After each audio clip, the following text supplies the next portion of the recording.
5, 4, 3, 2, 1. Welcome to the Dangerzone. I'm sitting down with Josh Lindstrom at the U.S. Air Force Academy. We're here for the DoD Warrior Games, and we're here to talk to you about DBI, which should be called blast wave exposures or blast wave concussions or something. We need to figure it out, so that's why we're here to talk about it. Yeah, we should name it today. Yeah.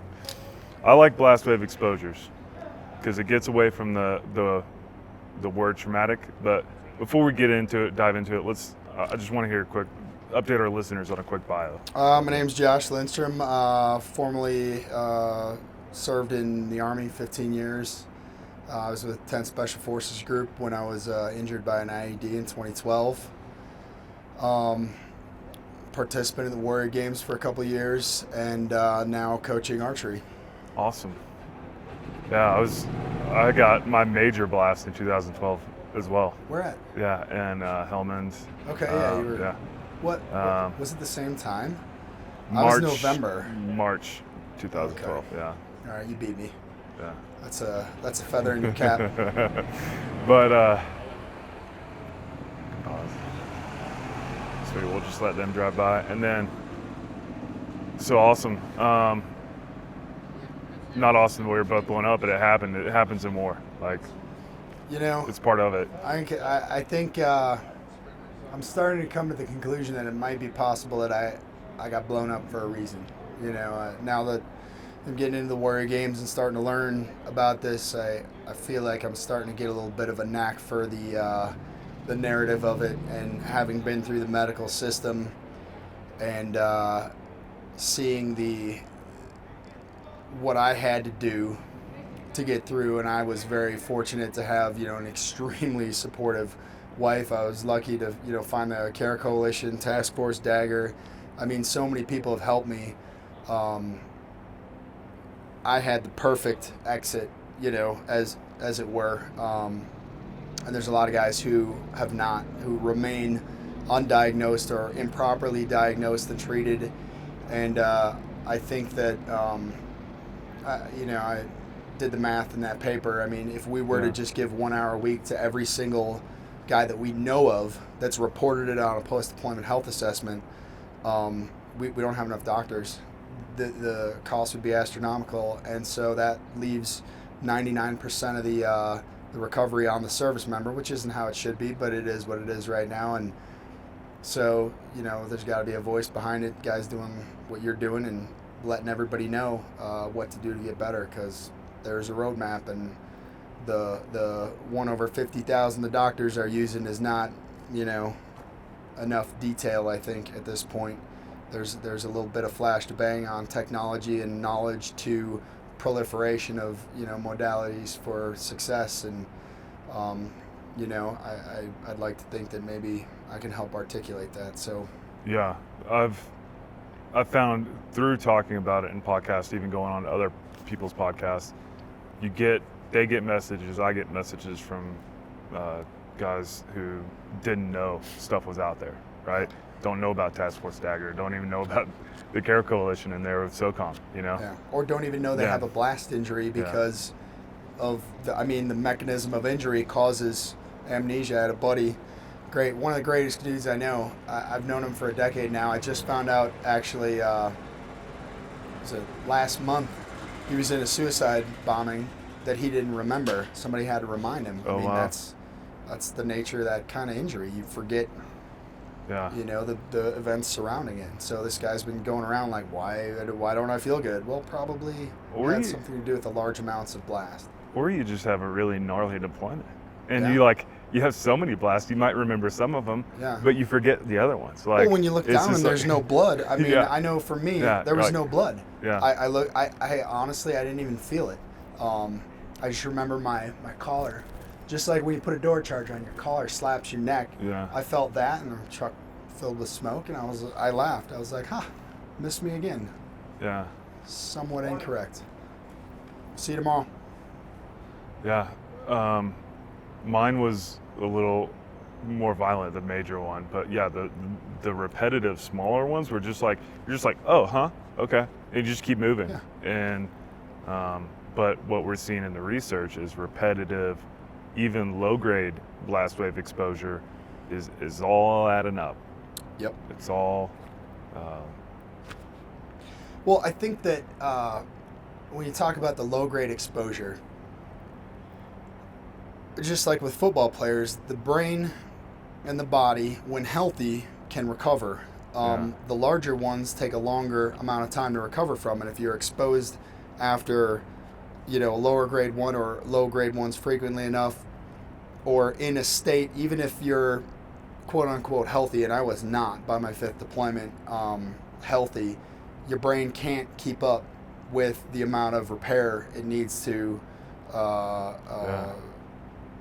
make your life normal again, as it were.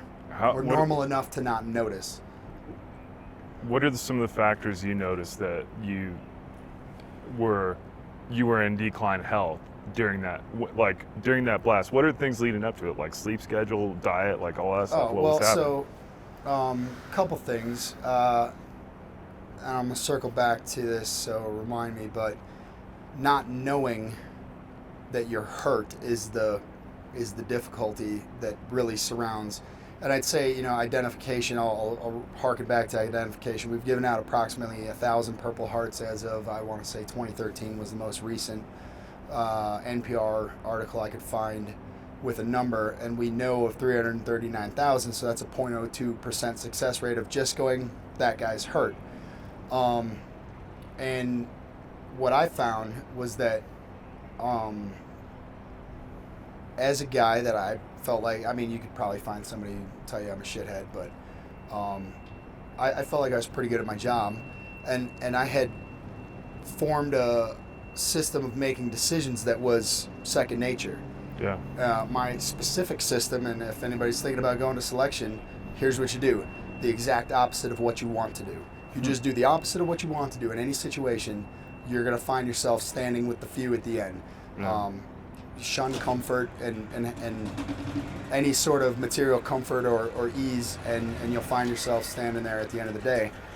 But that mentality takes cultivation, and that cultivation, once interrupted, becomes obtuse from your regular way of thinking. So if you spend your entire life making decisions...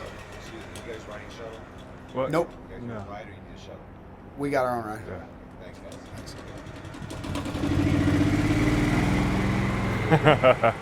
Yeah. I think we got our own ride. I don't know.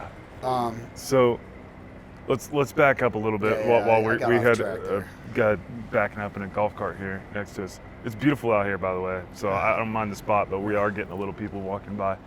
But so you were just saying the not knowing that you're even getting blown up is a big issue, and then the factors leading up to realizing that there is a problem. Yes, yeah, and you're squared away, Green Beret. You're giving advice on how to get through selection. That's where we're at. All right, Okay, well, everybody's got their own opinion on that, but that's a little side note. But, now we know where we are. But the experience I had was that things had started to fall apart, but it's hard to notice it because you've naturally made decisions that have, in our line of work, have put you into a place where you say, okay, I am successful at this, I can do this. And there's a ton of doubt at the beginning. Can I do this? In through selection and then getting to a team, and you learn this intuitive decision-making process where the gut tells you what to do. When the gut starts telling you to do things that don't make sense, you start looking outward. What's wrong with my family? What's wrong with my unit? What's wrong with the guys that I'm working with? Why can't these guys, articulate themselves in a way that I can understand? Because I had no problems before. And where I really started to see issues, being a weapons sergeant, I had, 75 to 100 just weapons. We're not even talking about optics and night vision. And I would track all my equipment and on a computer, go to the arms room, double check all my data, go back up to the computer, and that stuff stopped matching. And it would take me all day. Oh, yeah. And by the time I'd go through 4 or 5 iterations of this, and none of the changes would match. And now I'm behind the power curve, and I'm stressed out, I'm tired, I'm working 10 times harder. Yep. And so, I guess I just chalked it up to fatigue. I mean, I got blown up 2 weeks into the deployment. I don't really remember, anything other than some of the more fantastic moments of that deployment. It's just gone. And really up till now, unless it's a significant event, I have very few recollections. But that part where you're looking for where these problems are coming from, the last place you put it is on yourself because of the way they collate these diagnoses, and they just go, okay, it's PTSD. Well, all right, friend, you're going to have to read me the roadmap to that, because I had 4 deployments where I didn't have any of these symptoms, and then I can point to an exact moment in time where everything changed. My ability to regulate, anger was the first symptom that I had. That was one of the major ones I had. Going from being a super chill dude, I was the guy that was like the equilibrium of the team. I was the medic, so your job is to keep kind of some copacetic, intelligent thought running through the team system. Yeah. And all of a sudden, I just started exploding. Yeah. And fuck's wrong with you? Yeah. You guys are fucked up. And then, not being able to articulate later why they're fucked up. In a zero defect environment, like, it doesn't matter what rank or what job you're in. If you have an opinion, you better be able to articulate and defend that from no matter how ridiculous the challenge. If you can't respond to it, that idea then is put by the wayside, and then you get kind of marginalized on the team because you can't defend your opinions. Yeah. It's disorienting, having a drastic change like that, which was what I experienced. I'm not sure about you. Yeah. The first things I noticed was after that 2012 deployment was trouble in speech. I started running words together in sentences, and what else was it? I actually got what I called thundergasms. I know it sounds weird, but when I would have orgasm in sex, there'd be this electrical shock that went up my neck. Sounds awesome. All over my brain. Yeah, sounds awesome. It's not. It basically turns something that's supposed to be, beautiful and awesome into a terrible experience. And that would just happen for a little bit, and then it ended up like dying off and going away, luckily. Yeah. But that's what clued me into like, hey, I need to go see the neurologist. And then I started getting the migraines and headaches, and the anger and the reactionary behavior and stuff, that started right about that same time. And I got to point out here is that the anger was that was the one side of the spectrum for me. The other side was crying 10 times a day. Yeah. You give me a phone number and I'd be tearing up, and like that, I never had that experience before. I didn't cry. I mean, missing man formation. I'll be bawling my eyes out with everybody else. The last time I can remember crying before, the blast was probably a missing man formation that we had, and even then it wasn't an overwhelming thing, where it became a daily thing, just this explosion to regret and sorrow that I couldn't attach to an event, and really, like, I guess the culminator for me was I was having an argument with my wife. I'd already been tearing up the house anytime I got mad, but at this point, we'd agreed that anytime I lost my temper, I would take 15 minutes, go in the garage. I was, working on my motorcycle at that time, and we had an argument, and I don't drink, so I was holding a near beer bottle, and we just bought a brand new 60-inch TV, and she said something I didn't like, and I took that beer bottle and I just destroyed the TV, and she put me on my timeout. I went back in the garage. I came back and I was crying. I said, babe, I have no idea why I was mad. I don't even remember what we were talking about. And that was the first time, I remember thinking this isn't me, because I'd sat in doctor's offices and they'd combed through every traumatic experience in the military and laid all my symptoms at the feet of PTSD, which, I don't agree with, man. I mean, I would say that calling it a disorder is the exact opposite of what it is. To not have a reaction to a loud noise is unnatural. I mean, look at a dog. My dog's been living in my house ever since it was 8 weeks old. It hasn't had to search for her own food. She hasn't had to defend herself against predators or other animals in a pack. And still, if my wife bangs a pot on the stove, she jumps. Yeah. That is a natural reaction that we unlearn in a very comfortable society where violence is very rarely occurring.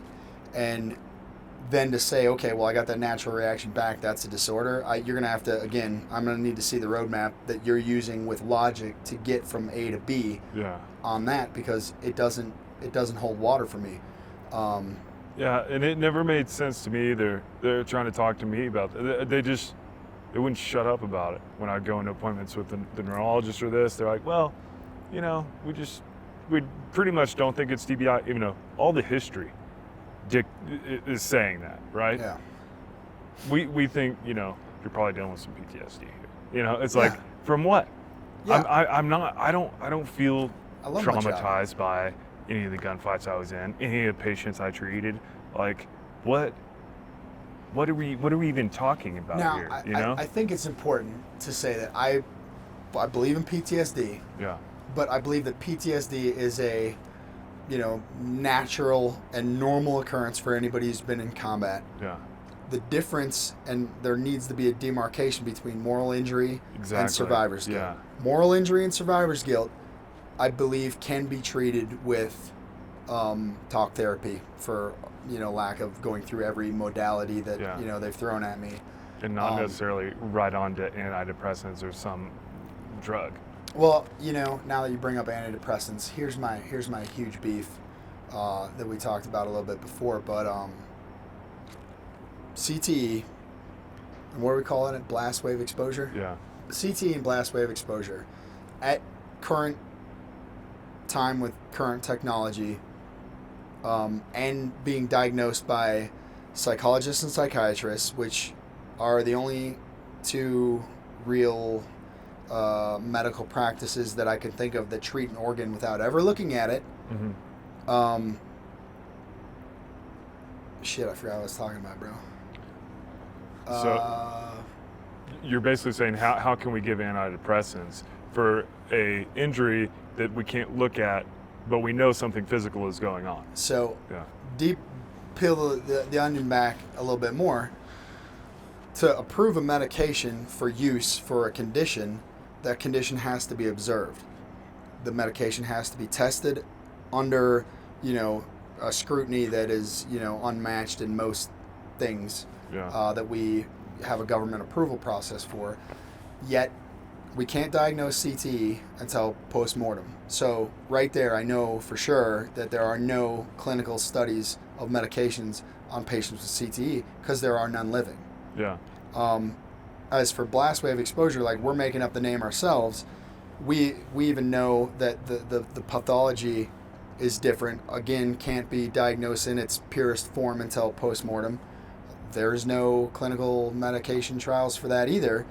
Yet what they do is they lump them under post-concussive syndrome. Yeah. And, I've spoken to clinicians that tell me they are treating people with one impact coup, counter coup injury for years with the same set of symptoms. I would be,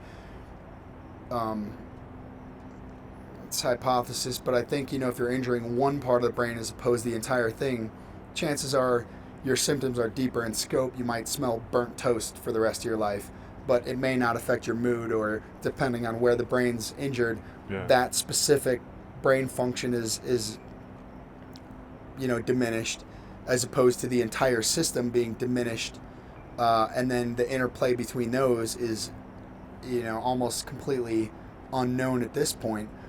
But I do know that there is no study or trial on these medications, and I don't know what your experience was, but I went back and looked. I think I was on 40 different medications. They were just chucking darts. Yeah. And when I finally had enough, I was on lithium, Valium, Adderall, anti-seizure medication, anti-statin medication, sleep medication, and pain medication. all at the same time, Jesus. every day. Yeah. And my main beef with that is that at no point did any doctor go, whoa, that's a lot. And, I believe that's partially kind of a mentality of covering the next doctor. And, okay, we looked in the black book and this medication with this medication shows no counterindications. But when you start that spider web effect, we don't know. Yeah. And I think that well, it's also extremely dangerous. masking symptoms too. Exactly. And yeah, when you start talking about a drug cocktail and flowing around in your body like that, of all those different meds, it's I see a couple of issues here. One is not deconflicting prescriptions, right? They're just like, oh, on to the next one. They'll just stack, and at no point have I experienced where a doctor went through and said, hey, let's look at all these meds and make sure they don't even have like conflicting interactions with each other. They don't even take that step. And then we're seeing where I think there is a surge in medicine where it's becoming more patient-centered, right? Functional medicine or precision medicine. As opposed to,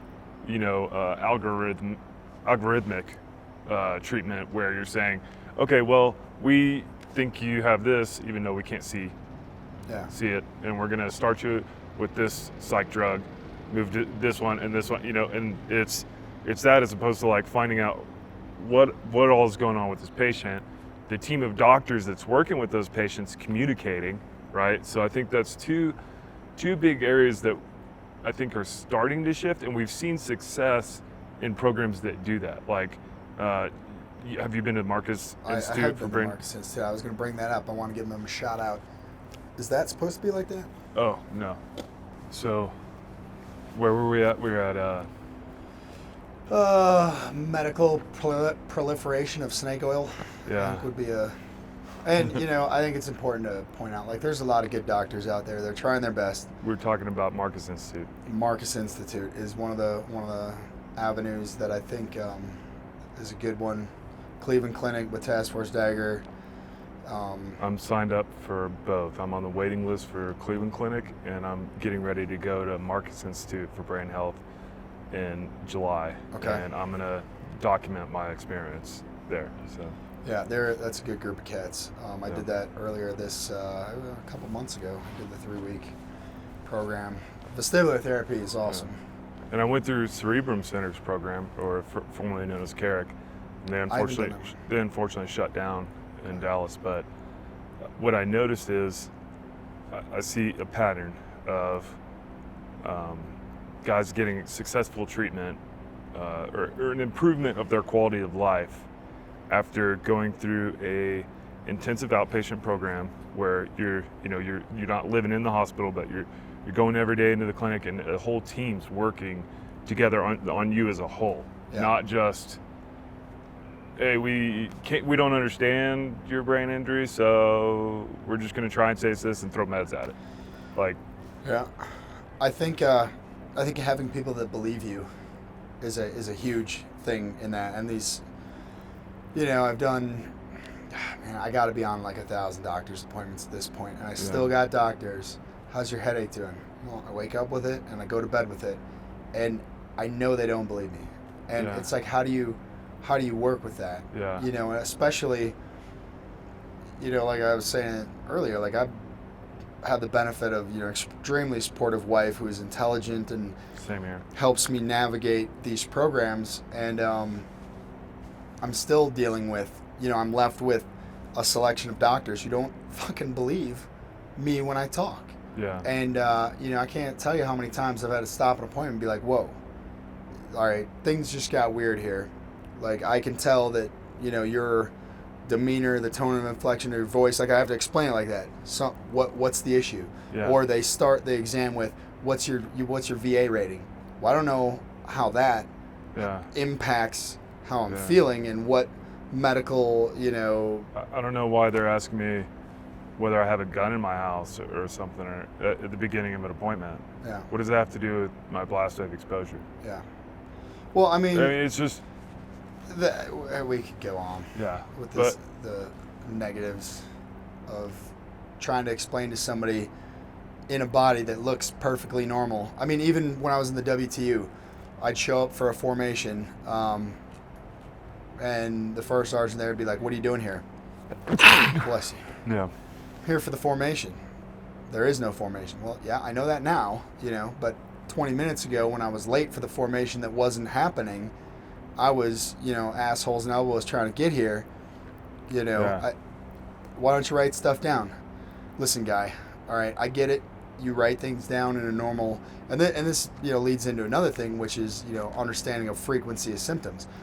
When you're walking in and you're telling somebody, "Hey man, I walked into the bedroom and I forgot what I was doing," they're like, "Oh yeah, that happens to me too." They try and relate. Yeah. No, guy, every time I walk in the bedroom, I don't know what I'm doing there. If I change rooms, I have a system now. I start at the left. I look at everything in the room once. If nothing pops out at me, I have to leave because I'll get lost looking for what was lost. I think the reason you've found success and why I've found success in actually like seeking out and keep on going until you find something that works, right? Yeah. I've had to do that. It sounds like you've had to do that as well. And it really does, you have to take your healthcare, grip it by the horns and wrestle it. And it takes, when you run into doctors like that, because I've had plenty, where you're just like, they don't believe you. And it gets frustrating. I know we've posted back and forth like, hey, if any doctor questions whether this does permanent damage, we'll get a range hooked up where you can go get exposed to some blasts. We could do it all day. How many blasts do you want to get exposed to? Yeah. This offer goes out to any clinician or doctor. I personally will pay for the explosives if you are willing to subject yourself to that. I've taken I got a pretty good Funker 530. There's a Chechnyan IED compilation. And when you look at it, any sane, rational individual will look at that and go, oh, that's bad for you. And even we know in the DOD, and this is, when I was researching that paper I shared with you, I found the directive from SecDef. Any service member within 50 meters of a blast will be reported if it's downrange. Now, you're going to have to reject Albert Einstein and show me how the laws of physics are suspended in a garrison environment and why we're not reporting on guys in training. I know we're counting the rounds. I know we're counting the charges because they cost money. Yes. And we have to certify everybody as having demo pay, and to have demo pay you have to be exposed to blast once a month, right? Yeah. And I was talking with Scotty about it, just writing charges. Like when you're doing a breach, you're trying to follow that charge as closely as possible, so you have that element of surprise, everything. Yeah. So minimum safe distance gets minimized. Yeah. What is that? Really, I don't think it takes in consideration what we know now about the blast phase. Well, I mean, even if you're at min safe distance, a lot of times they'll put that blast wall outside of the designated breaching door so that the shrapnel doesn't, proliferate. Well, then that blast wave is reflecting off that wall back into another wall, and they're trying to study how blast wave works so we can more effectively, who's getting the most blast in the stack. I'm going to tell you this, guys. Good luck. Because as soon as you turn a corner or add a angle or open one door and close another, that blast is going to be reflected in a way that is unpredictable to the point that it makes any attempt to try and put that into an SOP or a action impossible. Yeah. And without a supercomputer. And so without just, I like to kind of stay under the problem, solution format. Like we've identified a problem, like, hey, there's still a lot of doctors out there who don't even believe this shit does anything to you. Solution: if you want to, you can meet up with us and we'll expose you to some blasts and see how it feels. Yeah.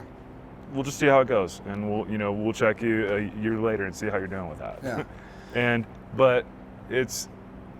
There are some things we can do proactively, even though it is like sort of a post-mortem deal. What we're finding with Dr. Pearl's research, we have soft brain repository. If you're a special operations guy and you've had a history of blast exposures, you can register, and if you die for whatever reason, they can actually study your brain. If you're into that, it's kind of like being an organ donor, I guess.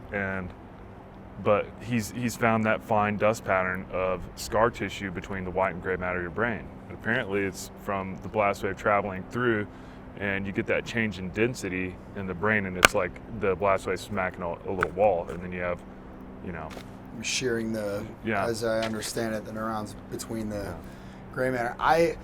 I've got a completely, anecdotal theory, and the one I'm working on right now has to do with the pressure change. So free divers, and if I'm off a little bit on my numbers here, forgive me, but I want to say the world record free dive I read was something like 600 feet. Wow. It may be in the neighborhood of 300 feet, and I've talked to some combat divers, and I think they don't go below 150 feet. And at 150 feet, it's about 3 atmospheres. I'm sure it's, I'm a little off on my numbers. But to decompress from that, you have to do it in an appropriate time frame. So somebody free diving to, call it 150 feet. It's going to take, 2 to 4 to 6 minutes to compress yourself and decompress without getting the bends or, embolisms, air embolisms. Well, what if you compress somebody with blast wave to 2 or 3 atmospheres and then decompress them in a millisecond? Holy shit, no. So what I'm thinking is that any cell carrying a large amount of nitrogen is probably bursting like a little saran wrap bag or a water balloon, and so the damage isn't just in the brain, it's all over the body. You're seeing like a split-second DCS. Yeah, you're compressed and decompressed in milliseconds. Yeah. And and how, what that does for protocol of treatment and mechanism of injury, does that open doors? I don't know. But it also matches up with like when I do get my symptoms, right? Is when there's changes in barometric pressure. I've actually studied it here. I went like a week here without a migraine. I was like, oh, awesome, I'm moving to Colorado. I'm moving here. I'm migraine free. And then I went up to altitude for the day and came back down. And on that decrease of pressure, that release of pressure, boom, hit really bad migraine, seizures, everything. So there's definitely a connection there. I think, I'm not a plumber, but knowing how, blood vessels work and capillaries, like in, I grew up in Minnesota. I frostbit the tip of my dick one time, and that was not pleasant. But essentially, I understand how that works. Is the capillaries essentially freeze and then break, and then they're not as they become larger. Mm-hmm. So if you're basically breaking all these blood vessels, does the brain, when it repairs, put everything back in order, or does it say, okay, well, now I got a new bigger blood vessel here, we'll just support this one? Because I notice a lot of issues with pressure change. If I exercise, I got it down to beats a minute. I can't go over 140 beats a minute, or I got a migraine. Same here. I have to manage my heart rate between sets of swimming or running or this or that. I've pretty much abandoned cardio. Yeah. Completely, because the migraines get so bad after cardio that it makes it, not worth it. And I got to wonder if that extra pressure, so if you got a larger volume up there, that carries more weight. And if you're dealing with this extremely complex, sensitive system that I can only imagine, how can you compare it to anything other than like a biological nuclear combustion engine that functions in a way that, I read 4 articles last year that were discovering new structures in the body that were previously unknown from 2,000 years of digging through human bodies. We don't know exactly how that works, but again, some of it's self-evident. Just because I don't have a study to reference doesn't mean that excess pressure in the body has ever been comfortable. Yeah, and it's funny when you tell, well, it's not funny, it's frustrating. Again, with the doctors when they don't believe you. You can just tell it. It's all over their face. And you're like, when the weather changes, I'm getting a migraine. And they're like, oh yeah, okay. What kind of Native American bullshit is this? Yeah. It's like, well, dude, it's fucking happening. Yeah. So, and it's happened enough that there's a pattern. So I don't have to be a fucking rocket scientist doctor to realize that there's some connection there. Yeah, man, twice is a coincidence, 3 times is a pattern. And that circling back to searching to get help, we're dealing with a lot of fucking cats, and I would have fucking said fuck this long ago if my wife would have been like, no, not fuck that, take your ass back to the doctor. But you got a whole group of guys who, if they ask for help one time and somebody tells them to kick rocks or doesn't believe them, they fucking shut it off completely. I will not. I've been, several times the brink of just being like, I don't fucking fuck this. care. I'm gonna move into the mountains tired, until I die and just deal with this shit on my own. Tired of fucking telling the same story and not being believed. And that's with, a Special Forces tab. I think that's the only thing that saved me a lot of times, is that I was a senior NCO and I was a Green Beret. And so, there's a little bit of credibility that, is unearned, in my opinion, in a medical setting. Because we're not the only ones exposed to blasts. There does need to be, I think, some special consideration in training, because we're doing everything across the gamut. Yeah. From breaches to mortars to rockets to everything. Yeah. We're not just, but you got to think of the infantry guys too, who the tankers. Mortarmen, artillerymen, tankers. Yep. I mean, they recently shelved the blast indicator project that they had going for a while, and they found that most of the blast exposure was in training. I met the guy who started that. Yeah. He was actually, I had to get a second opinion on a neurologist at Camp Pendleton, and I went and saw him, Dr. Duckworth. He was down in Balboa. And luckily, I saw him because they were getting ready to just write me off, right? Yeah. And he's like, oh no, yeah, you got some, he sat with me for 3 hours, like getting a detailed history of everything. Turns out he's a Marine tanker. I think he was in Iraq. Got out, became a neurologist. And he had the passion for blasts, right, from being a tanker. So he came up with the blast gauge idea, went to Nyland where the SEALs are running their training and doing their rocket fires. And what he's seeing is the common thread was the instructors were the ones who were showing the most symptoms. And first off, their families were the first one to notice, because we let our guard down when we get home. Yeah. When we come back to work, we suit up and we put on our best fucking work mask. And we're like, oh yeah, I'm fine. I'm ready to fucking deploy. I'm ready to fucking watch some students shoot some more rockets and shit, and so there is sort of this, I think there's a time of period where guys are experiencing symptoms and fucked up that the command isn't realizing. And the command's blown up. Yeah. I mean, yeah. Everybody's blown up now. Look, General Thomas just briefed Congress. Non-sustainable. We are at a non-sustainable pace. I think 4 or 5 years ago, there was a marked trend that I'm not going to get too far into that because I don't want to talk out of school, but I think it's interesting that you bring that up. And my experience personally was like I felt it slipping, and after that deployment, I'd taken a job in S3 Air, and the exact words to my team sergeant from the battalion commander were, "Give my forklift driver a minute to get out of the way." So when my team sergeant went to the battalion commander, said, "Hey, we're moving Lindstrom up to S3 Air." Like, I knew there was an issue. The battalion commander said, "What did he fuck up?" I called S3 and I said, "I don't want to fucking be up there." I called over to the assault company and I said, "Hey, look, do you guys got a job for a Bravo?" And they said, "Yeah." Yeah. And I went straight, into Pelican cases of interior door charges, and we just put them on to see who could get them the fastest. And what finally pushed me to say, look, I can't do this anymore. We're doing CQB under nods. We weren't even using live rounds. I was the 2-man, and so I had to pie all the way to the left. The number 1 guy went into the right. I pied all the way to the left. It's like it's happening again. I took 3 crossover steps into the middle of I lost my balance, and I knew something was weird with my balance. All the doctors were like, "No, your balance is fine." Yeah.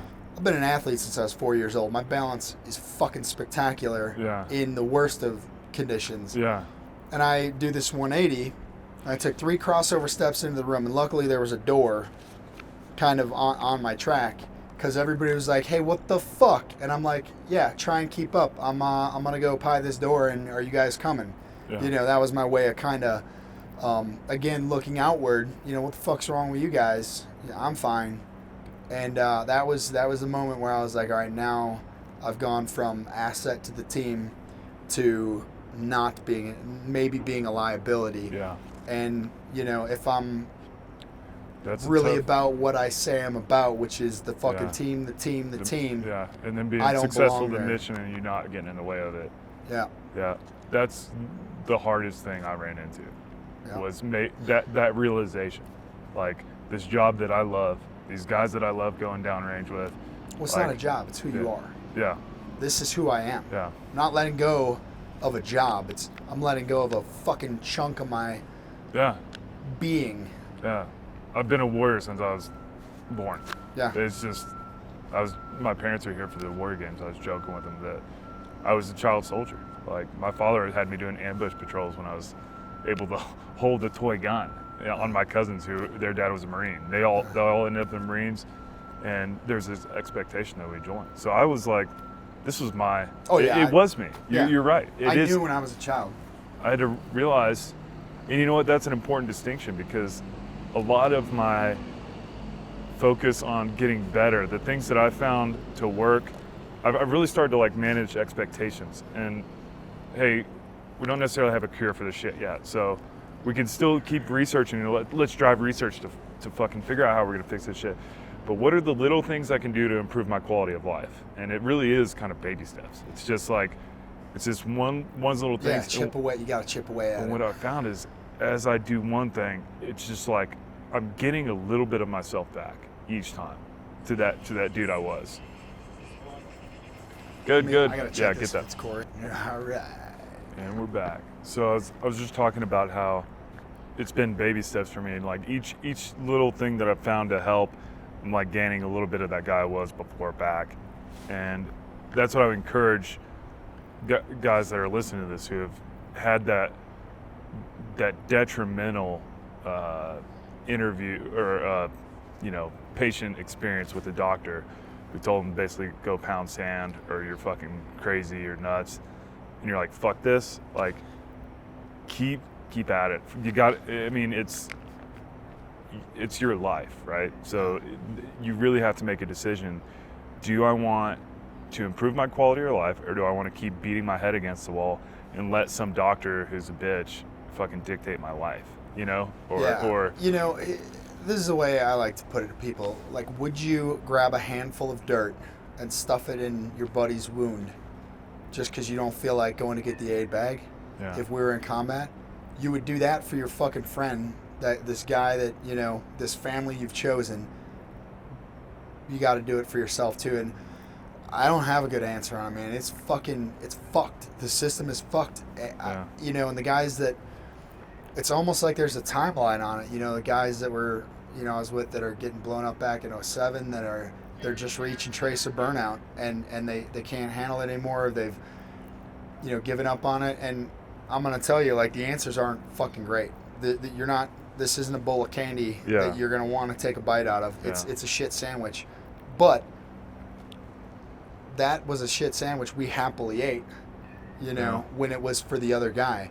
And so where I found that, you know, why am I doing this? My new why wasn't me, you know, it was either future me and you know, for guys who don't have a family, you know, future you, but my family, you know, because I was, you know, in that moment of clarity, I was like, Jesus, fuck, how do I, you know, the doctors have told me this is it. This is as good as I'm going to get. And that's the thing that really gets me, worse than not believing me, is being like, well, you're going to have to deal with that, you know. Bro, that's how you get somebody chewing on your carotid artery in your office. Like, wouldn't that be embarrassing? Yeah. That's how you go out. But so I think that goes back to patient-centered care, and that, again, something that I've ran into with the VA is like, I'm trying to stay healthy. I'm trying to find ways I can work out. I've had to discover all this stuff, like managing my heart rate, all this stuff, like things like the DoD Warrior Games. We're here to, like, at least for me, it's to show people, even though your brain's fucked up from all these blast wave exposures, you can still go out and do some shit. Yeah. You don't have to be a slave to your body.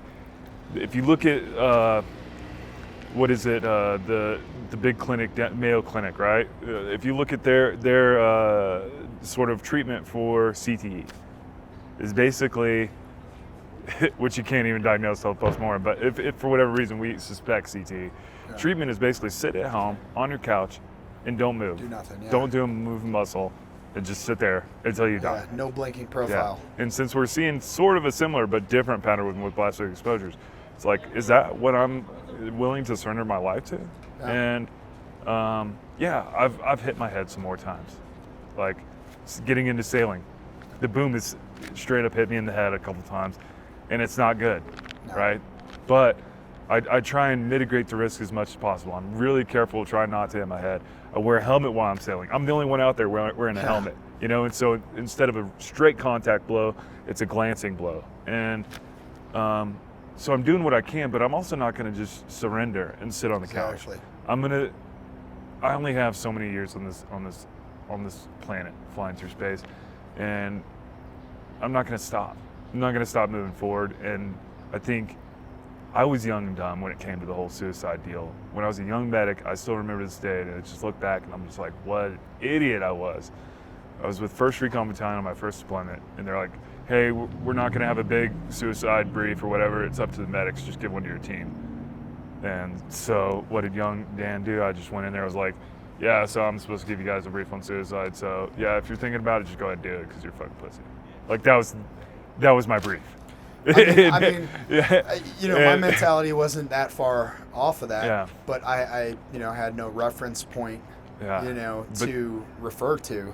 But then you see it happen, you start like realizing, man, there's some really strong men doing this, and it took me really losing myself, losing who I was, and then realizing like, well, there is definitely something I can do about this to make it stop.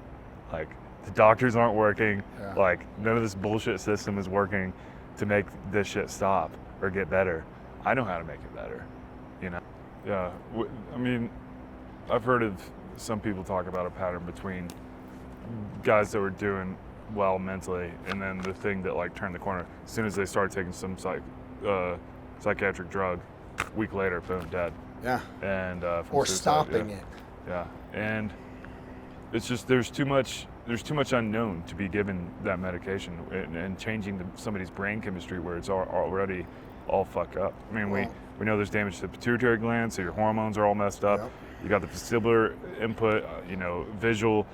We got the fine dust pattern, scar tissue between the brain. There's all this myriad of stuff going on, and until we wrap our heads around it, we shouldn't be giving people medications for it. As a complete layman, I couldn't agree more. And with my experience, like, I feel like maybe, but then what's the answer to the guys that are on the medication?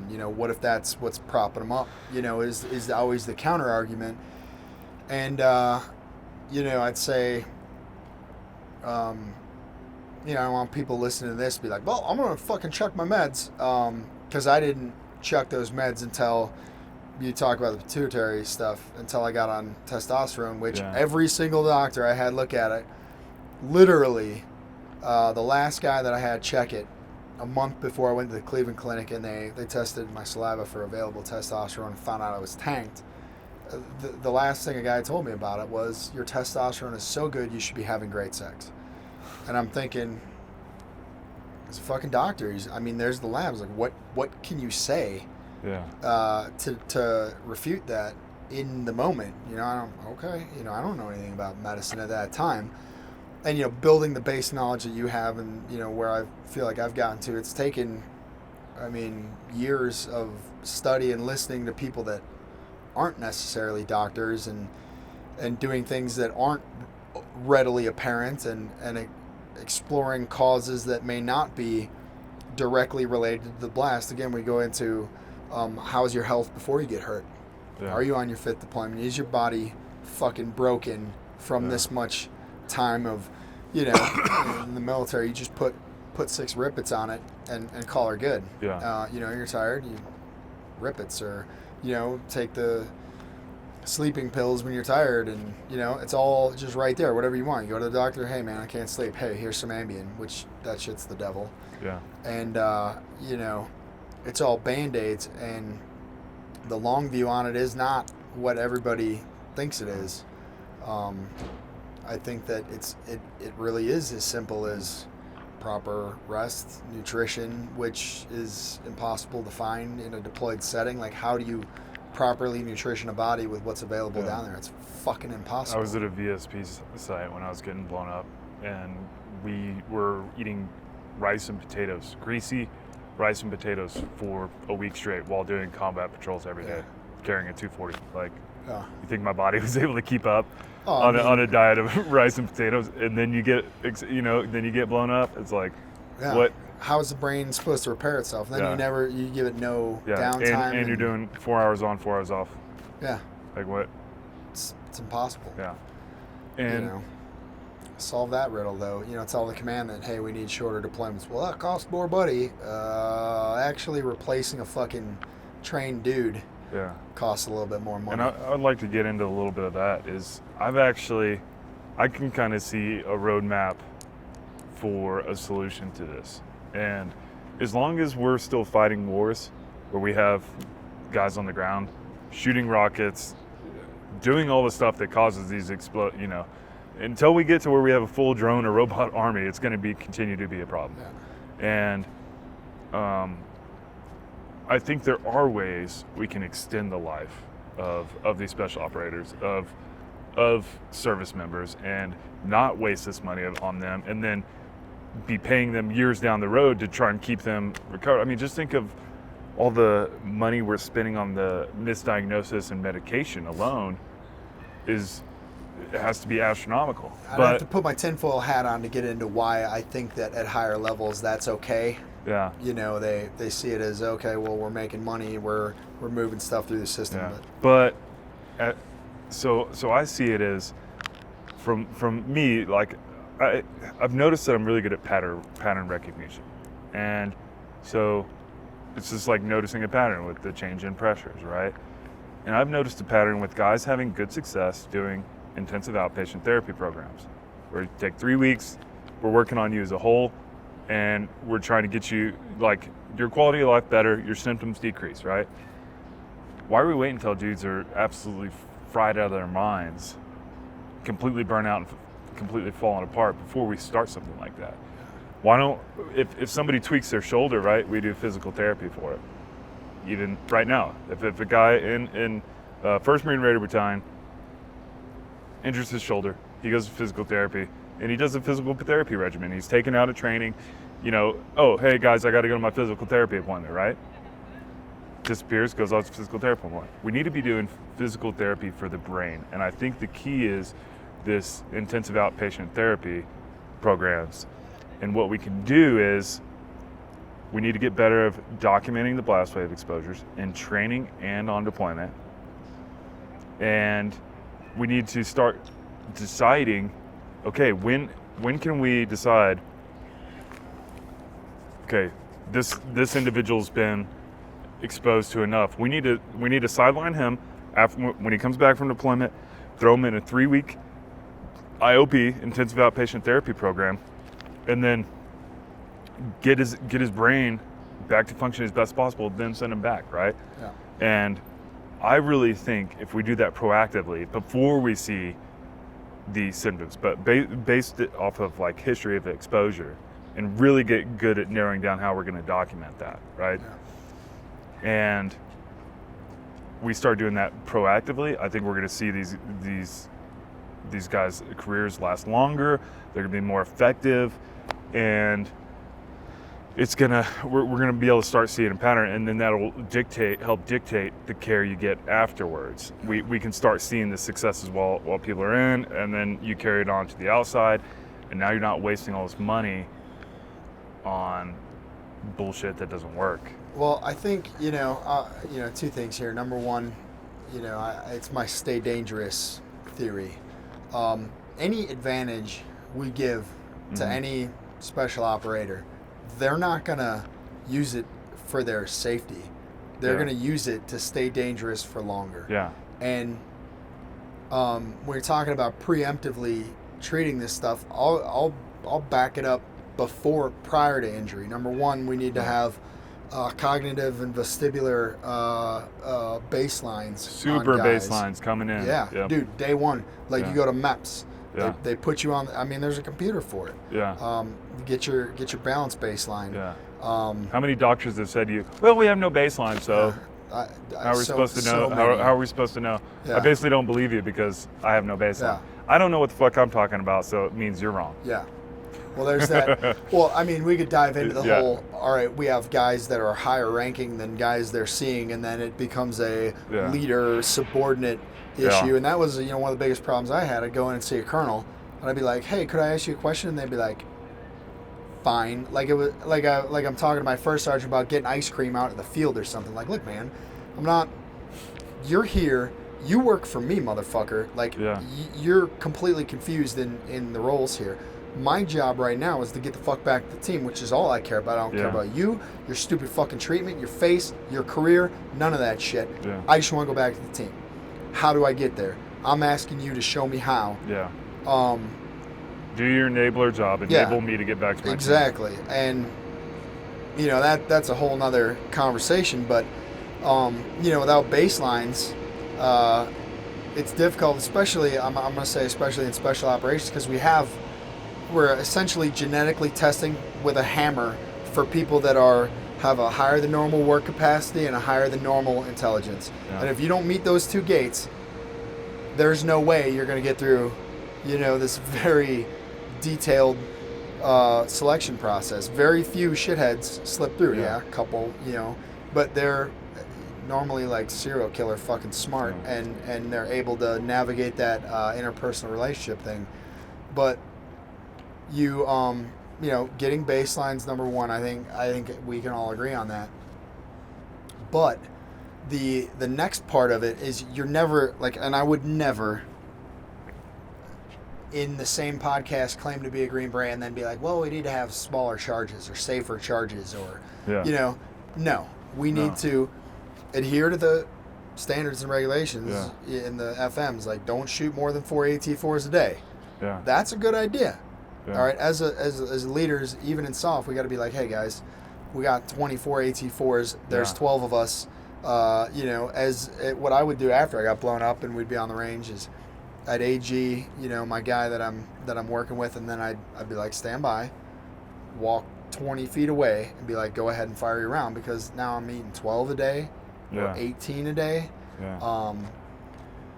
Obviously. How can we space out training too? Are we going to do all our demo stuff at the same time? Are we going to do rockets followed by mortars followed by Carl Gustavs followed by let's go clear some houses? Or can we start strategically spacing out the blast waves over the workup? You have this whole long workup, and I think we've seen it in the military. You try and squeeze everything into this little time slot, this time slot, and this time slot. But how can we start looking at maybe spacing those things out?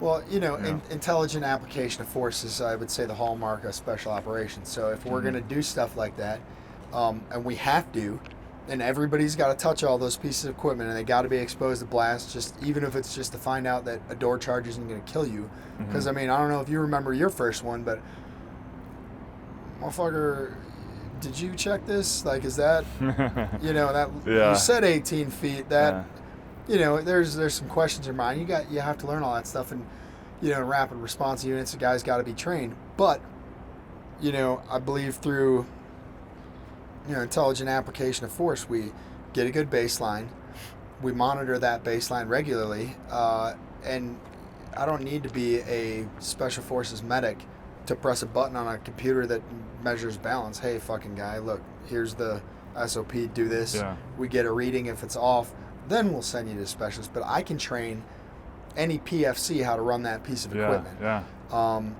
And then when you talk about how do you keep the body healthy so that it can repair, I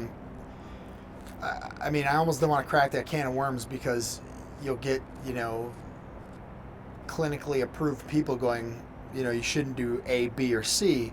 And, my personal experience, so I eat a ketogenic diet, if people don't know what it is, it's a diet developed in the 1920s, also recommended to the government, by the government in 2011, as a possible protective measure for traumatic brain injury. Wow. Originally, it was used in children to treat seizures without the use of medication. Yeah.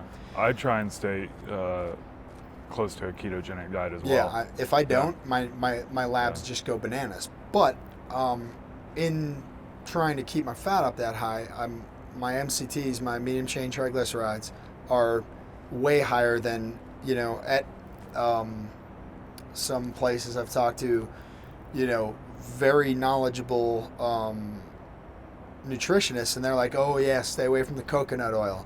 Yeah, that's a saturated fat. That's really bad for you. And I'm like, my triglycerides were in the thousands, which my anti-seizure medication raised my triglycerides into the thousands. You want to see a doctor lose the fucking poker face? Let them look at a 1,000-point triglyceride lab. Every one of them shit the bed. I mean, emergency lab, oh my God, put me on the statin. Kind of funny because they didn't realize the anti-seizure medication was what my wife had to figure it out. Yeah. And then when my wife figured it out, they didn't believe it and then tried to, anyway. But, so you're going to get people who will go, well, I've got these 6 degrees from these very prestigious universities that say you shouldn't be eating saturated fat. Well, okay, now my triglycerides are 119 as of my last lab, which is the best they've been. That better than before I was injured. Yeah. Is that genetic? Is it, have I been eating a certain variety of coconut? We can suppose in the absence of good data, but I can tell you that coconut oil is, as far as, a benign agent goes, thousands of factors below mixing Valium, lithium, and Adderall. I'm not a, geologist, but I know a little bit about how I felt on those medications. And I know how I feel on the regimen of, maybe overeating coconut oil. And I can tell you right now that I am light years beyond. And I noticed a shift in my gut too. My bowel movement started to normalize, and it was counterintuitive to what I'd been like taught and thought, like, oh, I need to be eating super fiber, like I need to keep my. But turns out I was getting terrible like abdominal cramps and stuff because I was eating super healthy. I was eating Brussels sprouts, all this cabbage, all this other broccoli and stuff, and cauliflower, and it was just messing my system up. And as soon as I started, and granted, I still need to get dialed in and give like the ketogenic, the college try, but I basically eat all the ketogenic food. That's what I eat. So I haven't measured it though. I haven't measured for ketones or anything. So a lot of this is just, but I'm not eating the other shit. So, but I feel better. I feel better when I eat those foods that are on sort of the list of ketogenic diet foods, and it is higher on the fats, and not eating carbs that are going to take you forever to process. If we got time to unpack diet. Yeah. All right, so this is one of my favorite fucking topics right here. Sugar's the goddamn devil. Yeah.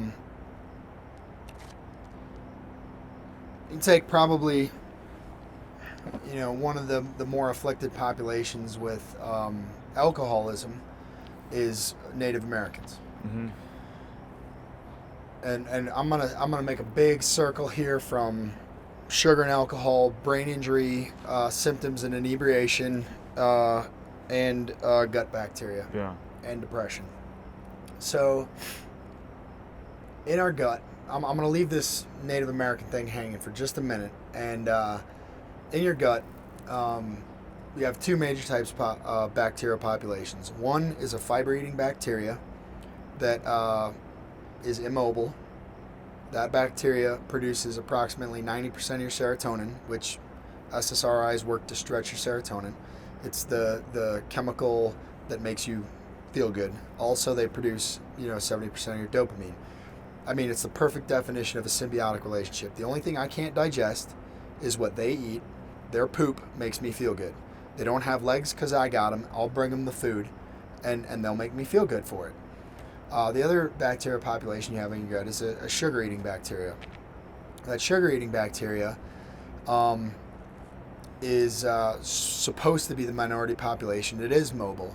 It can move around, and if you think about it, on a microscopic level, as the food moves into your colon, there shouldn't be enough sugar left because that's the cleanest, quickest burning fuel. That's what, the brain prefers glucose for repair, and when you're not in a ketogenic state, for energy. But this sugar-eating bacteria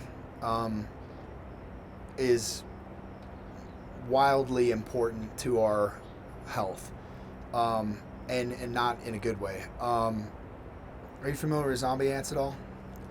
Zombie ants? Zombie ants. Actually, I think I have heard of them. Okay. Yeah. So I'm not a horticulturalist or whatever it is that studies zombie ants. Yes. They get. Yes. So what Yes, happens? yes. I believe it's South America. I could have my geographic region wrong, but a certain type of mushroom, and I just read a really interesting article that they found a zombie ant encased in amber from whatever, how many million years ago. So like this specific fungus infects ants, and it influences their behavior to crawl to the top of a leaf, bite down, essentially feed the fungus until it bursts out of their head, growing a stalk and dispersing the spores over the rest of the ant colony. Mm-hmm. Now, there's a lot to unpack there, but here's what I know. I know I can get on a horse and ride it to McDonald's, order a burger, eat it, and get the nutrients out of it. But I can't get in a horse, influence it to go to McDonald's, tell it to order a fucking cheeseburger, it eats it, and I get the nutrients. I know for fucking sure that I can't do that. Yeah. Yet, a mushroom with no communication system that we have the technology to view and understand has somehow watched an ant go by on legs long enough to go, well, if I could get in that ant and get it to sit at the top of this plant, I could get laid more, which is what it really comes down to. Yeah. I'm a member of a population that's put a fucking rover on Mars, but I can't, have that same effect on a entirely, different phylum of animal in that specific of a manner. Yeah. Which speaks to, these bacterial populations influencing us. So when you overeat sugar, right, alcohol being the purest form of sugar, or one of the purest forms of sugar, I know certain types of sugar, in the 1900s were used as explosives. You can burn sugar, you can use it almost exclusively for energy. But the sugar-eating bacteria, if you eat too much sugar, because it's mobile, it can proliferate into your gut. All right, so you have neurons in two spots in your body. All right, in your brain and in your small intestine. If this sugar-eating bacteria overpopulates and proliferates enough, it can grow into your small intestine, and you get what's called small intestinal bacterial overgrowth. And I guess I gotta say it's anecdotally, but I'm an alcoholic. I don't drink. I've had dreams and cravings for alcohol ever since I quit, and sugar once I quit. Yeah. Once I stopped eating sugar for 2 months completely, I noticed that those alcohol cravings went away completely. And I'd pick some strawberries with my kids. I ate about 6 or 7 of them. They're all sweet and delicious. And number 8 was sour. And I was like, oh, I got a bad one. And I fucking love strawberries. So 8 through 20 are all sour. And then it dawned on me, okay, my system's now working again. The same system that when I smell bleach, I don't go, well, it makes me thirsty. There's a communication system working in my body.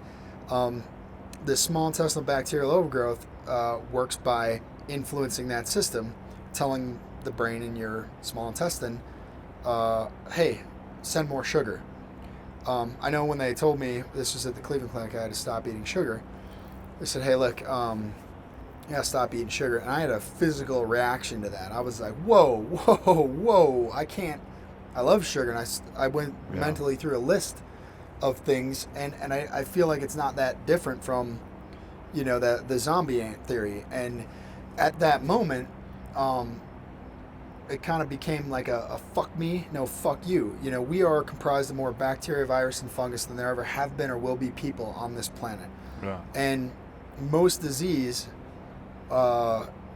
or I should say disease in some part, whether it's large part or not, is influenced by the things that are in our body that are taking the energy. So if you eat too much, you're feeding bacteria and virus and athlete's foot, jock itch, psoriasis, all these inflammation processes that are hijacking our systems for their, good. And, I guess anecdotally backing up my theory, you look at Native Americans, a population that, as I understand it, had never created alcohol on their own, all right? Then you have a population who comes from Europe with a bacteria, infects the native population with no natural defense to that type of bacterial overgrowth, and then you give them a fucking fuel for it. And it has nothing to do with being Native American. It has everything to do with not having a natural defense to a bacteria, a parasitic bacteria that influences our behavior. And man, put your fucking tinfoil hats on, for this part of it, because, it's conjecture, but I mean, having been an alcoholic and knowing how strong the cravings were and how long they were, even after I'd quit, decade, plus, and then having them all go away when I stopped eating sugar, I'm putting a lot of stock in that theory, and then with that over proliferation, you're choking out the good bacteria that are providing with serotonin and dopamine. There's maybe a more natural way to reestablish that that balance, and going back to how does this affect the system and how do we preempt this stuff? Nutrition, food pyramid wise, is okay for somebody who's maybe not doing the job asked of special operations. And when you think about the brain is 2% of the body weight, it takes about 20% of the metabolized energy that our body produces, whether you're lifting weights or doing math or just your BMI, that has to be taken into account. And how do we nutrition guys so that everything you eat, as I understand it, comes down to size and shape. If it's the right size and the right shape, it takes no metabolism in the liver. We can, absorb compounds through our skin, through our lung tissue, through our, tinctures that go under your tongue can be directly absorbed. They can be partially absorbed in the stomach, and all those have to do with, is the molecule the right size and shape? Lead, for example, can't be absorbed through the skin. You can inhale it and you can swallow it. Then it's neatly deposited in the bone because as I understand, the charge of lead and calcium are the same. So your body confuses the lead for the calcium, deposits in your bones. Now you have, chronic lead toxicity. That's why they need to be checking guys with the bone scans, not just an acute blood test. Oh yeah, they wouldn't even test me. They wouldn't test me at the VA. They said there's no medical reason. I know a guy who's got a doctor who actually put him in for a bone scan, and he was filled with lead in his bones. And the VA, I think the doctor who put him in for it ended up getting fired. And the VA will only do, if you can demand it long enough, they'll only do an acute blood test, which would only show lead being a problem if you had like a disastrous lead bath or something, or acute exposure to extreme amount of lead. So it's a useless test that they're using to basically say, hey, you're fine. Yeah, well, lead only lasts in your blood for 35 days. Yeah. It's sent out through urine and it's, I believe, I don't want to get into that because I don't know for sure, but 35 days after exposure, you can view it in the blood, and then what's left is deposited in the bones, accumulates, and this brings me all the way back around to this. We got the sugar thing, and Alzheimer's, dementia, Parkinson's, which is what guys with brain injuries are staring at, are also known as type 3 diabetes. I just recently learned. And I think it's fascinating that the symptoms of inebriation, brain injury, and low blood sugar match almost fucking verbatim. Yeah. What is the first thing that happens when you start drinking, and why does it happen? You're essentially what is it? You're telling you not to do stupid shit. Can't think of the word right now. Word. Inhibitions. Yeah. Your inhibitions. All right. So when we talk about these symptoms we were talking about earlier with emotional ups and downs, your inhibition is what stops you from throwing a fucking beer bottle at your brand new TV. Yeah. It's when you're drinking or standing on the edge of this building, it's what tells you don't jump off because it'll be fun to fly for 3 or 4 seconds. But with, I think with,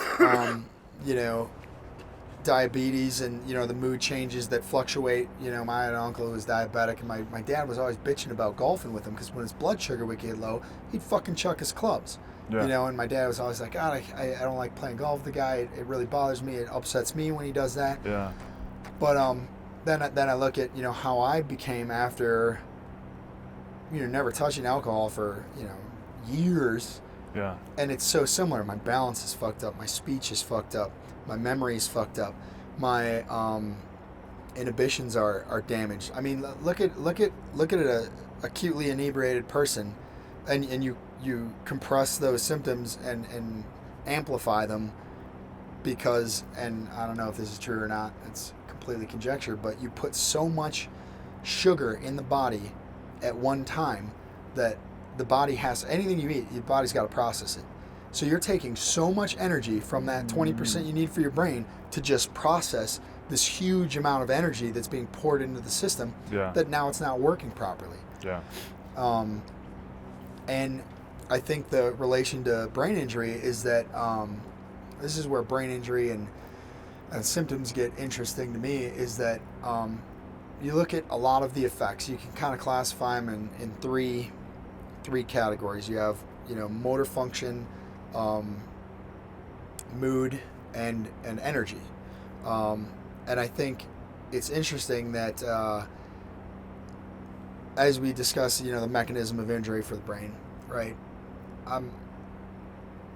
My conjecture is that when the neurons are damaged, they become less sensitive, right? Yeah. So let me back up a step. When that blast wave passes through your brain, when your brain impacts something, there's a coating on all your neurons called, I believe it's called myelin. I always get it fucked up if it's mylar or myelin. But that coating's made of fat, and this is tying back into the ketogenic diet and why I think it's so fascinating that the ketogenic diet's given me improvement, and an anti-seizure medication that upped my fat gave me so much improvement. But that fat coating is stripped off. Now, if you imagine turning your TV on or turning it off, stripping all the insulation off the wires, letting them lay bare over each other and turning it on, what's going to happen? Yeah. It's going to fucking explode. So without that coating on the neurons, if this is the neuron that, controls balance, and it's laying across the balance neuron, the move your right arm neuron, and the speech neuron, and it's laying here, and it's sending a signal constantly to move your hand, and then you end up with these neurological symptoms, these tremors. Yep. I met a guy with Harlequin syndrome. Half his body wouldn't sweat, his heart rate wouldn't go over 120 beats a minute. Yeah. You have all these bare neurons, and you're just bleeding off energy. So now that 20% becomes a higher need organ, then you have the availability to push to it, and then you're burning calories in your muscles to produce the signal. And I think what that comes from is essentially a feedback loop of your neurons are essentially deadened, and this is where and with tremors and stuff, which I've noticed have gotten worse for me over the past couple of years, is your muscles are actually breaking down. You can end up with muscle tissue in your bloodstream, and now you're getting increased load on your kidneys and other organs as well. But yeah, continue. Yeah. Well, so I think that what happens is in this desensitization of the neurons, and man, you're gonna have to find a doctor to tell me I'm wrong on this, because I'm not qualified neurologist yet. Wasn't in my GED studies. Yeah. But essentially, the brain isn't getting, like, our proprioceptive system doesn't send a signal that we're wearing clothes all day because it's a waste of energy. That energy doesn't come from nowhere. That signal is electric. It requires metabolized energy. So we're essentially in a lack of signal system, right?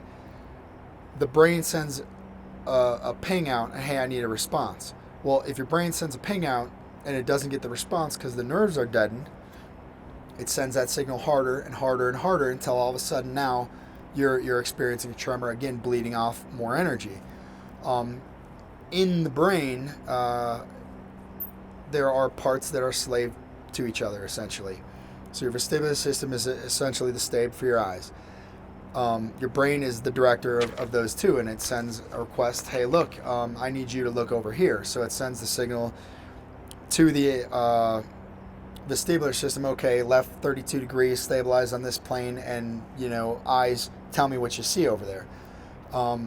If that signal goes to the vestibular system, which is now damaged, and literally every single dude, I haven't met a guy with a serious head injury that says their balance is good, and for whatever mechanism, whether it's the nerve that connects the cochlea to the brain, the processing center in the brain, or the cochlea itself, I don't think it matters. The energy dissipation is the issue. But when that receives the signal from the brain, if that part of the brain is deadened, and it maybe isn't a good example, but what they found in Alzheimer's patients after putting like EEG leads into the brain is what they call now deep seizures. Yep. So you have this feedback loop of a part of the brain asking for information from another part of the brain and not receiving it back. Even though this part of the brain may be sending that information back, you get this feedback loop into what I can only suppose would be, emotional. Because the symptoms are so complex and we can't view them with any of the current technology, we call them mental health symptoms. All right, this is how you talk or act. It changes your speech pattern or your ability to manage stress. And so this deadening of the nerves, this lack of insulation, number one, needs repair in, I believe, damage the pituitary and hypothalamus and production of testosterone. Testosterone's gas. I'm on intermuscular testosterone twice a week, for 2 years now. I mean, that's what got me off all the medications. Day one on testosterone, I was like, I feel like a new man. Yeah. I still haven't crossed that bridge yet. Sarge. Let me tell you something. I've never touched, I would never, being an alcohol, I wouldn't even drink cough syrup, for a long time. I wouldn't touch anything. And, even knowing the benefits of testosterone in the job I was in, and it being a very attractive, way to maybe have an advantage, on the battlefield, I still refused to do it. But again, at the point I was at, I was ready to set my face on fire and put it out with a rake if they would have told me to. So, all right, we'll try testosterone. I guess we'll try this. I'd just gotten out of a hyperbaric chamber for 2 months. I've done every type of therapy you can think of, and no improvement. Actually, I didn't just not get better, I was getting worse, which, was part of the frustration, is that I'm doing all this work and it's just getting worse and worse and worse and worse. And I got on testosterone. Man, testosterone is fuel for so many systems in the body, and if the body doesn't have the fuel to, carry out the action, how does that action get carried out? Well, it doesn't. It just falls by the wayside. And so I believe ketogenic diet, increasing the fat, creating a more bioavailable material for that. I mean, you think about it mathematically, if you're going to coat every mile of fucking neuron in your brain 360 degrees, it requires a huge amount. That's why I'd probably go for intermittent ketosis to kind of prevent ketogenic diabetes. But you're giving that, with testosterone therapy and the ketogenic diet, like, my improvements have been, I'm remembering names. I'm coaching an archery team, which would, from being a Green Beret to this, even coaching an archery team was out of my scope of capabilities, where, 72-hour operations were a Wednesday. The shit I did on a Wednesday was, light years past my capability now. And so, repairing that damage to the insulation on the nerves, it takes time to put it all back. Any medical literature I've read says that building a brain takes 27 to 30 years based on injury, genetics, all these things. Well, if you break it, and that's in the best of circumstances, 27 to 30. If you break it, it's going to take time to put it back together. Yeah. And it's longer than the 1 year they give you. Okay, well, you've been on profile a year, get your shit and go. Yeah. You have to give guys time to regrow the neural connections. So how much can that diet, can we add to the initial protocol, screened in and like, hey, you're doing this job. Let's start doing, did you start discovering this stuff at the Cleveland Clinic? Is that kind of like your big awakening, or were you kind of like led on to it already? I'd been kind of led on by another Green Beret who was injured and had led to the same thing everybody has. Yeah. Right now, first of all, it's not who, it's how bad. Yeah. But this guy basically snuggled the Army until they, did all this lead toxicity, lead chelation for him. Put him on testosterone, which has been this wild issue in all types of different places and units. Well, the huge stigma behind it. Well, and that stigma drives me bananas. So, roid rage is the stigma. Yeah. Okay. Well, guys get too high testosterone, they freak out. I don't believe that's correct. So, as you up testosterone in the body unnaturally without an estrogen blocker, the estrogen rises to be in balance with the testosterone. You remove the artificial testosterone and you're left estrogen dominant, which I believe is from the hypothalamus pituitary gland. What happens to guys with brain injury, and was part of the emotional instability aspect, is that you're estrogen dominant, and that's when roid rage occurs, not when your testosterone's high. And from cycling on it, for the last 2 years, I can tell you that right after I take my shot, and it was daily, like I would notice a drop off in a day or two at the beginning, of how my mood was. It was like I'd done nothing when that testosterone had all burned out of my system. But I think the system was burning it so quickly because it was so deficient for so long. It's like, hey guys, get off break. Hey, we got power back on the job site. Everybody get to work. Oh, now we got a bunch of fat. Now take that fat, put it in the brain. And I know it's simplistic and I talk like a Neanderthal, but I mean, I can't draw a map from one to the other logically, and I can't come to any other conclusion that that's the way the system functions, and whether or not it's as valid because it's not backed up by thousands of data points. I mean, I would say, guys, find a functional medicine doctor in your area. Everybody that I know that's seen one has had improvement. Get your testosterone, available testosterone tested through your saliva. Ketogenic diet. And you're talking about, making guys dangerous for longer. If it was up to me, I would put everybody prior to, blast exposure. You got to put them on a high-fat diet. Because we're also seeing, I think, I watch the Joe Rogan podcast a lot, and it's, you talk about backcountry hunters and bow hunters and stuff are seeing huge benefits from ketogenic diet because you're seeing that energy, from what I understand, is lasting longer. You're not getting that quick up and down of that sugar process. And so our job, we're out there hunting people.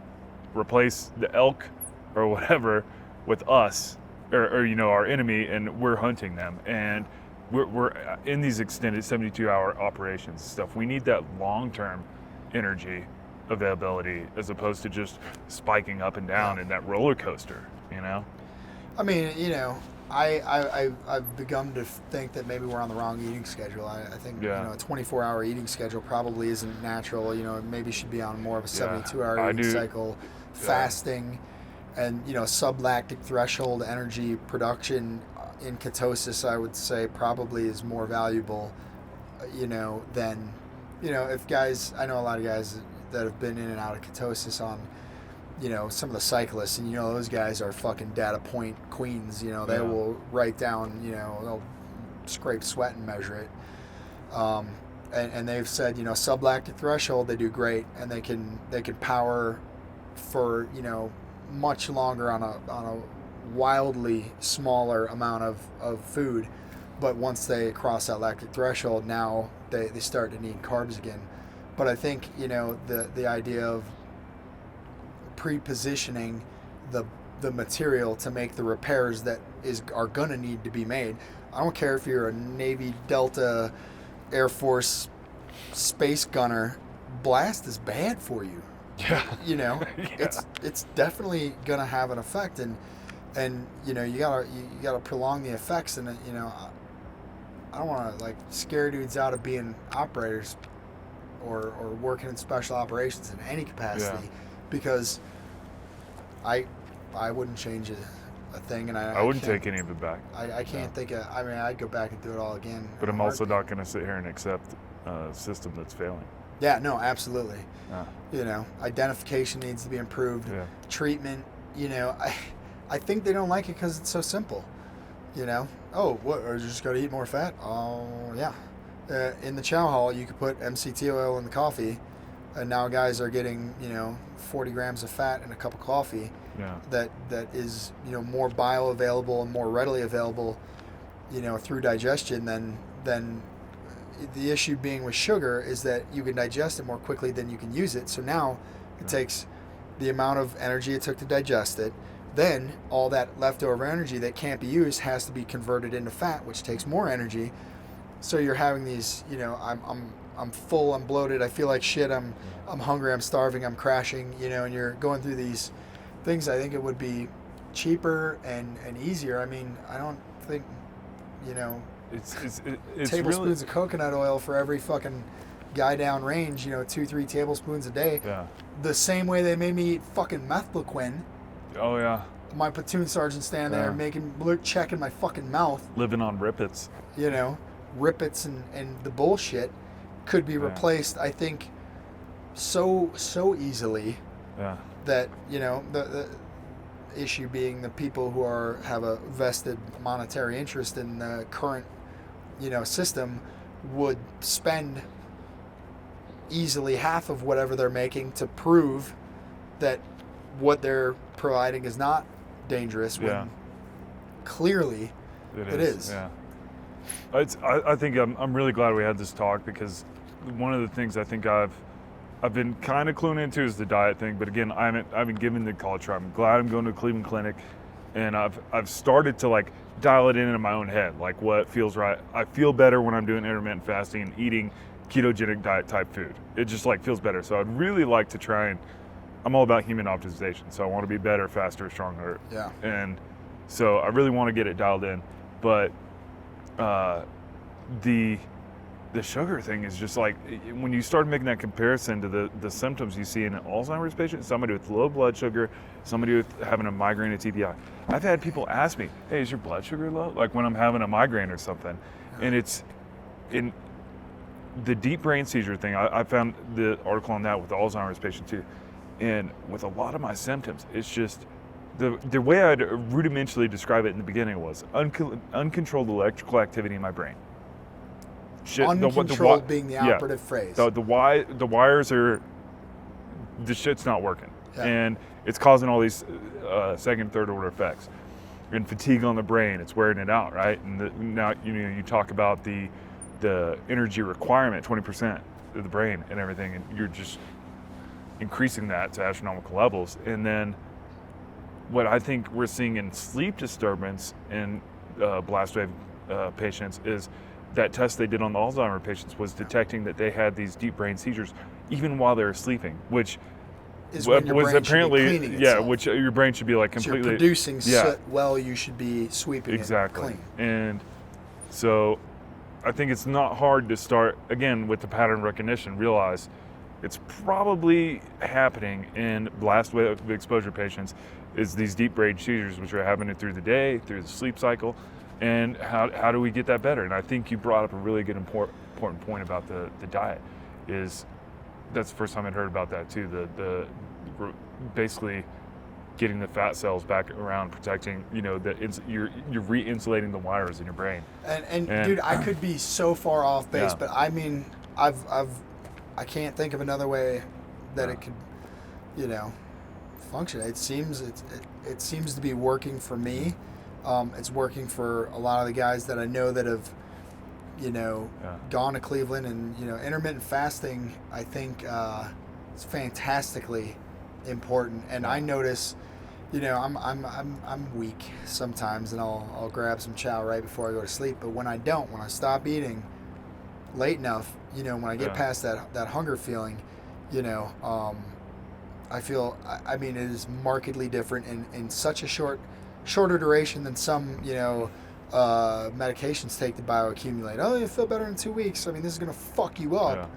But, and then it goes into the digestion thing. And the key is to be looking in places that don't necessarily seem to make sense. Why would bacteria in my gut make that big of a deal? How do I proliferate it?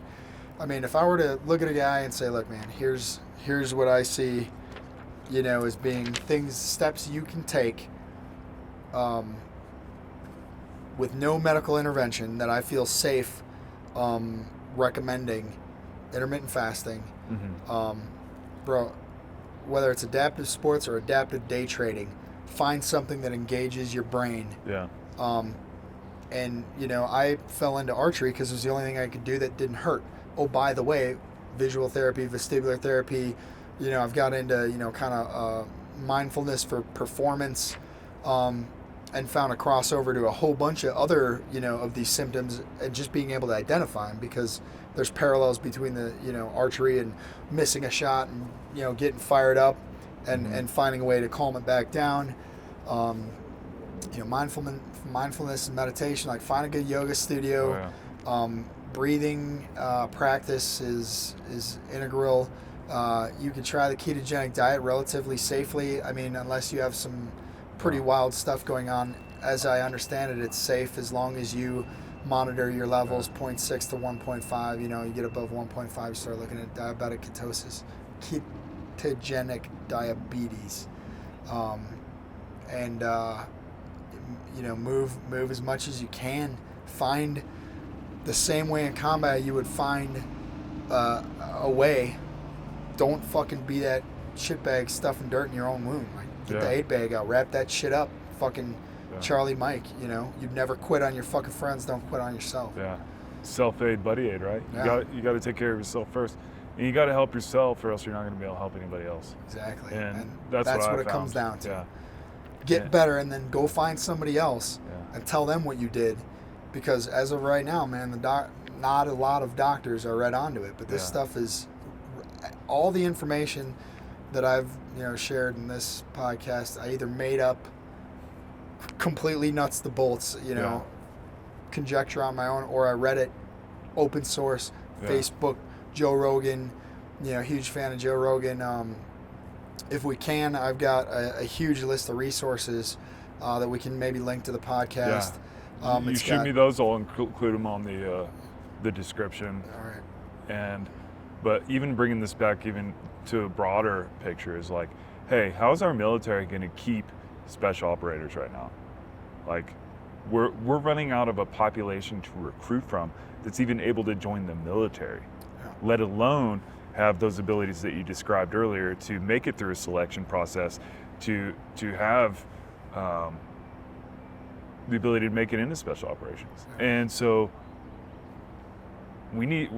it's a serious issue. Longer. We got to keep the ones we got longer. We got to do something, and we need to start looking at, hey, how do we start bringing in people? How do we process them into the military and set them up for a successful long career where we get the full use out of them, the full taxpayer money that's invested in all this training, and and honestly take care of our people. Because I still believe a lot of people are like, oh well, what are you gonna take advantage of the social program like the VA, like I'm on welfare or something? And it's I paid for that. Yeah. It's I think your premiums are steep. My opinion is this: if I went to work for a company, right, and I pay for a health program or whatever, and I get fucking injured on the job, they fucking pay for it, right? When we sign up for the military, we start a contract. It is, hey, if I get fucked up doing this job for you, I'm getting taken care of. It's under that guy's. Yeah. And so I would challenge people with this. If I made a contract deal with you where you said, hey, if this is the terms of the agreement and everything, and then that thing does happen, am I just gonna say, oh well, you're off the hook, saying you're the VA, right? Oh, you're off the hook. You don't owe me anything. Yeah. Or are you gonna go to that person that owes you money and say, hey, it's not necessarily even the money. It's like, hey, you said you're gonna treat me, so here's the treatments that need it. In our line of work, your words are fucking, it's everything. Yeah. You say you're gonna do something. I tell you I'm gonna be somewhere. I don't give Yeah. a shit if it's being carpet bombed. Yeah. That's not gonna fucking stop me from. And maybe carpet bombing might change me, might get me to change me around a little bit, but And I think it's important to even look back to, hey, we got Vietnam veterans running around with this stuff. Yeah. That haven't been assessed, haven't been treated. You know? Yeah, and they just have PTSD. And we're not. It's there's this also mentality that I could even find myself falling into, which is quickly looking back at other people. Well, back in the Revolutionary War, they were walking around in the snow without boots on. Like, okay, but this is 2018. Yeah. Like,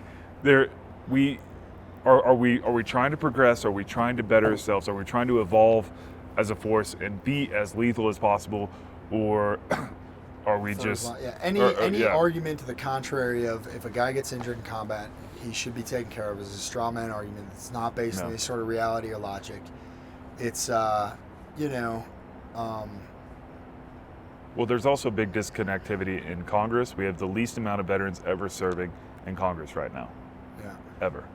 And they haven't signed a status force agreement since the global war on terrorism. So there's no buy-in. They have no. There's. Here's the problem. All the stuff we've talked about. If you look at it, what it comes down to is if what we're saying is true and real. I think as of 2013, we deployed 2.5 million people. The way they look at it is that's 2.5 million claims for disability, and that's what it comes down to. That's what everybody, and that's where all this disbelief and this vitriol that I feel from my doctors. Oh, you're just fishing for a rating, guy. Fuck you, dude. Come get that fucking money and give me your fucking brain, and you can have them. I don't want. I never fucking wanted a fucking. I didn't join the military, and I was like, what? Disability? I didn't even know about a fucking disability rating. In my fucking 20-year-old mind, I was like, 20 years of this, and I'm gonna fucking, I'm gonna be an airborne ranger, and I'm gonna come out smelling like roses. I'll just be the toughest son of a bitch on the block. I'll go right into contract. I'll be. I mean, I had no plans past fucking my next reenlistment. Maybe intentionally because I didn't know if I was gonna make it my next reenlistment, but that stigma, is it's hard to fight. How are you gonna convince people until we have the technology to view on a molecular level? Until we have they're working on these blood tests for looking for the proteins. I believe they're called tau proteins in the blood. Directly after blast. I mean, I was in a car accident. I go to the doctor, evened out my headache, which was, I don't know, nice, depending on fucking, how you like your headaches. But he said, well, did you have a bleed when you were, and I told him about my injury. Oh, did you have a bleed? I was like, well, I don't really know. He's like, oh, they would have sent you back if you had a bleed in your brain. I said, how would they know that? Well, they would have given you a scan. We didn't have a fucking scanner, guy. We just fucking, if there's no spinal fluid coming out of your ears, they fucking look you over and you're good to go. I mean, I watched guys fucking destroyed in IEDs. In one specific, it's my B team. It was my day to go out. And we'd already, we were down people, and so we kind of scrabbled together the A and B squad on a QRF, and it was his day to go out. There wasn't, room in the truck. Fucking, they weren't gone 5 minutes. IED detonates. I knew it right away. We go out there, and my homeboy Luis is sitting on a rock. Man, I'll never forget it, dude. I almost, my train kicked in. I almost took his gun because I was talking to him. He was staring off, and I mean, there was drool. He's sitting with his hands here, and there's drool all the way to the ground. And I am like, yo, motherfucker, we got some fucking business to take care of, so if you could fucking, end your coffee break, and we can go fucking mud stomp some dudes, that'd be really nice, like, if you're in the mood or not. And he didn't move, he didn't look at me. I'm like, oh, whoa. I'm like, bro, mud stop holes, anything? Like, we could kill people. Mhm. That always makes you feel better. Nothing, bro. Yeah. And I mean, 3 days later, dude's right back. Gunner, fractured arm, guy sitting in the back seat is a perfect example of, what fucked up looks like and how he was treated. Broke his back in 7 places, ate the buttstock of his saw. I mean, broke his leg getting him out. When I got there, I mean, it was nothing but blood. And I think he's got like a 70% rating right now. There's guys running around with 100% for PTSD. Yeah. That, I'm not saying whether or not they deserve it or not, but, you want to talk about a guy that was physically and mentally fucking destroyed and then just left. I spent some time with him actually when I was up at the Marcus Institute. He's gone through now, luckily. Mhm. But I mean, he walks out of the restaurant without his phone, but with the cup from the restaurant. And he's like, what the fuck am I doing with this? Dude, we ran it right out of batteries. Yeah. It was a good talk. Yeah, but we're still going on the recorders, so I can always spit up a picture. But I mean, I say we wrap it up now. Yeah. I mean, it's a whole. I feel like I have covered it a lot, but it's a whole nother topic: the rampant abuse of PTSD, and the amount of claims that you see for the amount of actual warfighters that actually went to combat or actually saw any combat it's so disproportional. That's a whole nother issue, and I think a lot of times people are like they try and combine the two, like. They do automatically. Like now, dealing with the whole rampant abuse of PTSD is somehow connected to the way we treat TBI. No, hey, we need to realize that there's some guys fucked up by blast wave exposures, and we need to start working on a treatment for that. And then, whatever you guys need to figure out your rampant abuse of the VA system, and I think we're starting to make those steps, right? People are easily able. They're whatever the thing that just got passed to supposedly make it easier to fire shitbirds, right? So. We'll see how this starts going, but you got to realize this system has been going on of abuse of the welfare system of the any type of social program. There's been rampant abuse for years, and it's going to take years to unfuck it. Here's the problem, and it comes down to a medical system that's not based on income, and income is based on success. And if we have a medical system where the metric for success is convincing your next hire supervisor that you're doing a good job and not patient outcomes, it's never going to get fixed. Because, I can articulate a great argument for why this patient didn't take to whatever protocol that I've provided. Also, they limit protocol, to go to the VA website, and I mean, it's fucking unbelievable how I was reading about medical marijuana on the or medical cannabis on the VA website, and there's a 10 or 15 page website, and it spends the first half of this 10 or 15 pages saying how accurate and how much data they've pulled, some thousands of pages of studies, and this is how accurate our assessment is. And then at the end it says, but we can't tell whether or not cannabis may be an effective treatment for anything, really. Guys, that research is done. Yeah. It's over. You're trying to sell me, one thing and call it another, and that's frustrating to me, on a whole myriad of levels. But the just ability to double talk and my experiences with the VA when you get out, like in the military, if I had a problem, I could contact the commander. Yeah. I've had VA providers, I mean, the fucking shit they've done is, I don't even know where to start, but you'd be like, hey, I want to talk to your supervisor, and they're like, I'm not going to give you their information.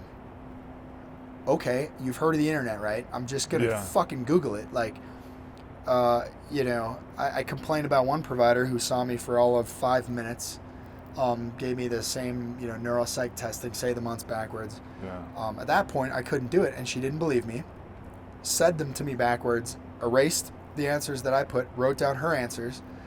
We complained about it, and the next day, I got a call. She apologized. Also that day, she put a fraud report in my medical record.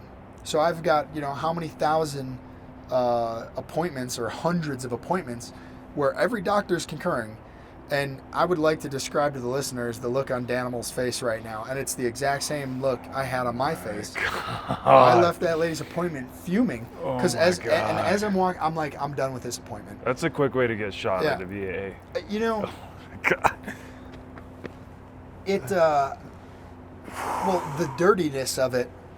You call me the same day you put in a fraud report, and I actually found it later because we were submitting for benefits, and I'd contacted a lawyer, and the lawyer gets all my pertinent information. He's like, well, we got to talk about this fraud report. And I was like, fraud report? Yeah. Nobody, I mean, me personally, I would have the balls to be like, hey, you're a fucking liar, and not make a phone call apology and then put a fraud report in the same breath. And that's just one of the problems. You got, the Veterans Choice Program. I had a buddy from that 2007 deployment. And, when I started figuring everything out, I gave him a call. I said, hey, man, how you doing? He said, well, I'm on the way to the courthouse to get a divorce. And I said, dude. And I did my party trick on him. And my party trick is I can tell people with TBI how they shit. And they're all blown away. I'm like, you alternate between constipation and diarrhea, and you shit mucus. And everybody's like, how did you know that? I'm like, how the fuck is a guy with a TBI and a GED telling you this and not your doctor? Yeah. Start asking questions. Are you experiencing these symptoms? He's like, yeah. And I mean, I got a video of him eating a fucking Mark 19 blowing up in his face. And that was, the least of his explosive issues. Yeah. And I was like, just stand by on it for a little while. You need to go to the VA and tell him you want an appointment with a neurologist, because he didn't have a TBI diagnosis. He had a full KO IED. Vehicle destroyed, and all those guys were knocked out, woke up, we're awake, so we're alive, we're good. Yeah. And I was like, you need to get on the Veterans Choice Program, and this fucking rickroll right here is stupendous. So he goes in, asks for an appointment. We can give you one in 3 months. He said, no, I need one sooner. Can I please go on the Veterans Choice Program? I'm sure they gave him a rash of shit about it. Yeah. Finally they say yes. Check this out. He calls the neurologist. Hey, I'm enrolled in the VA. I'm on Veterans Choice. I'd like to see, a neurologist about my TBI. So, okay, what kind of insurance do you have? I'm on Veterans Choice. We don't take that. Great, no problem. So he calls 3 more. Guess who else doesn't take Veterans Choice? Calls back to the VA. Says, hey, look, nobody will take Veterans Choice. We know. Now you need to go to each one of those doctors and get a letter that says they won't treat you because you're on Veterans Choice, and we'll see if we can give you some other options. Now? So luckily the video stopped, or I would actually. Yeah, I feel like. I appreciated to capture my reaction to this, but this is the type of stuff that just drives me up the wall. And how do you combat that? Yeah, and you wonder why guys or individuals are lighting themselves on fire on the lawn of the VA, or just give up, or just like, this isn't fucking worth my time. I don't have time to go fucking trace down 3 neurologists I called and get letters from them. Like, well, let's dive a little deeper into that. Like, we talk about how did we start noticing symptoms.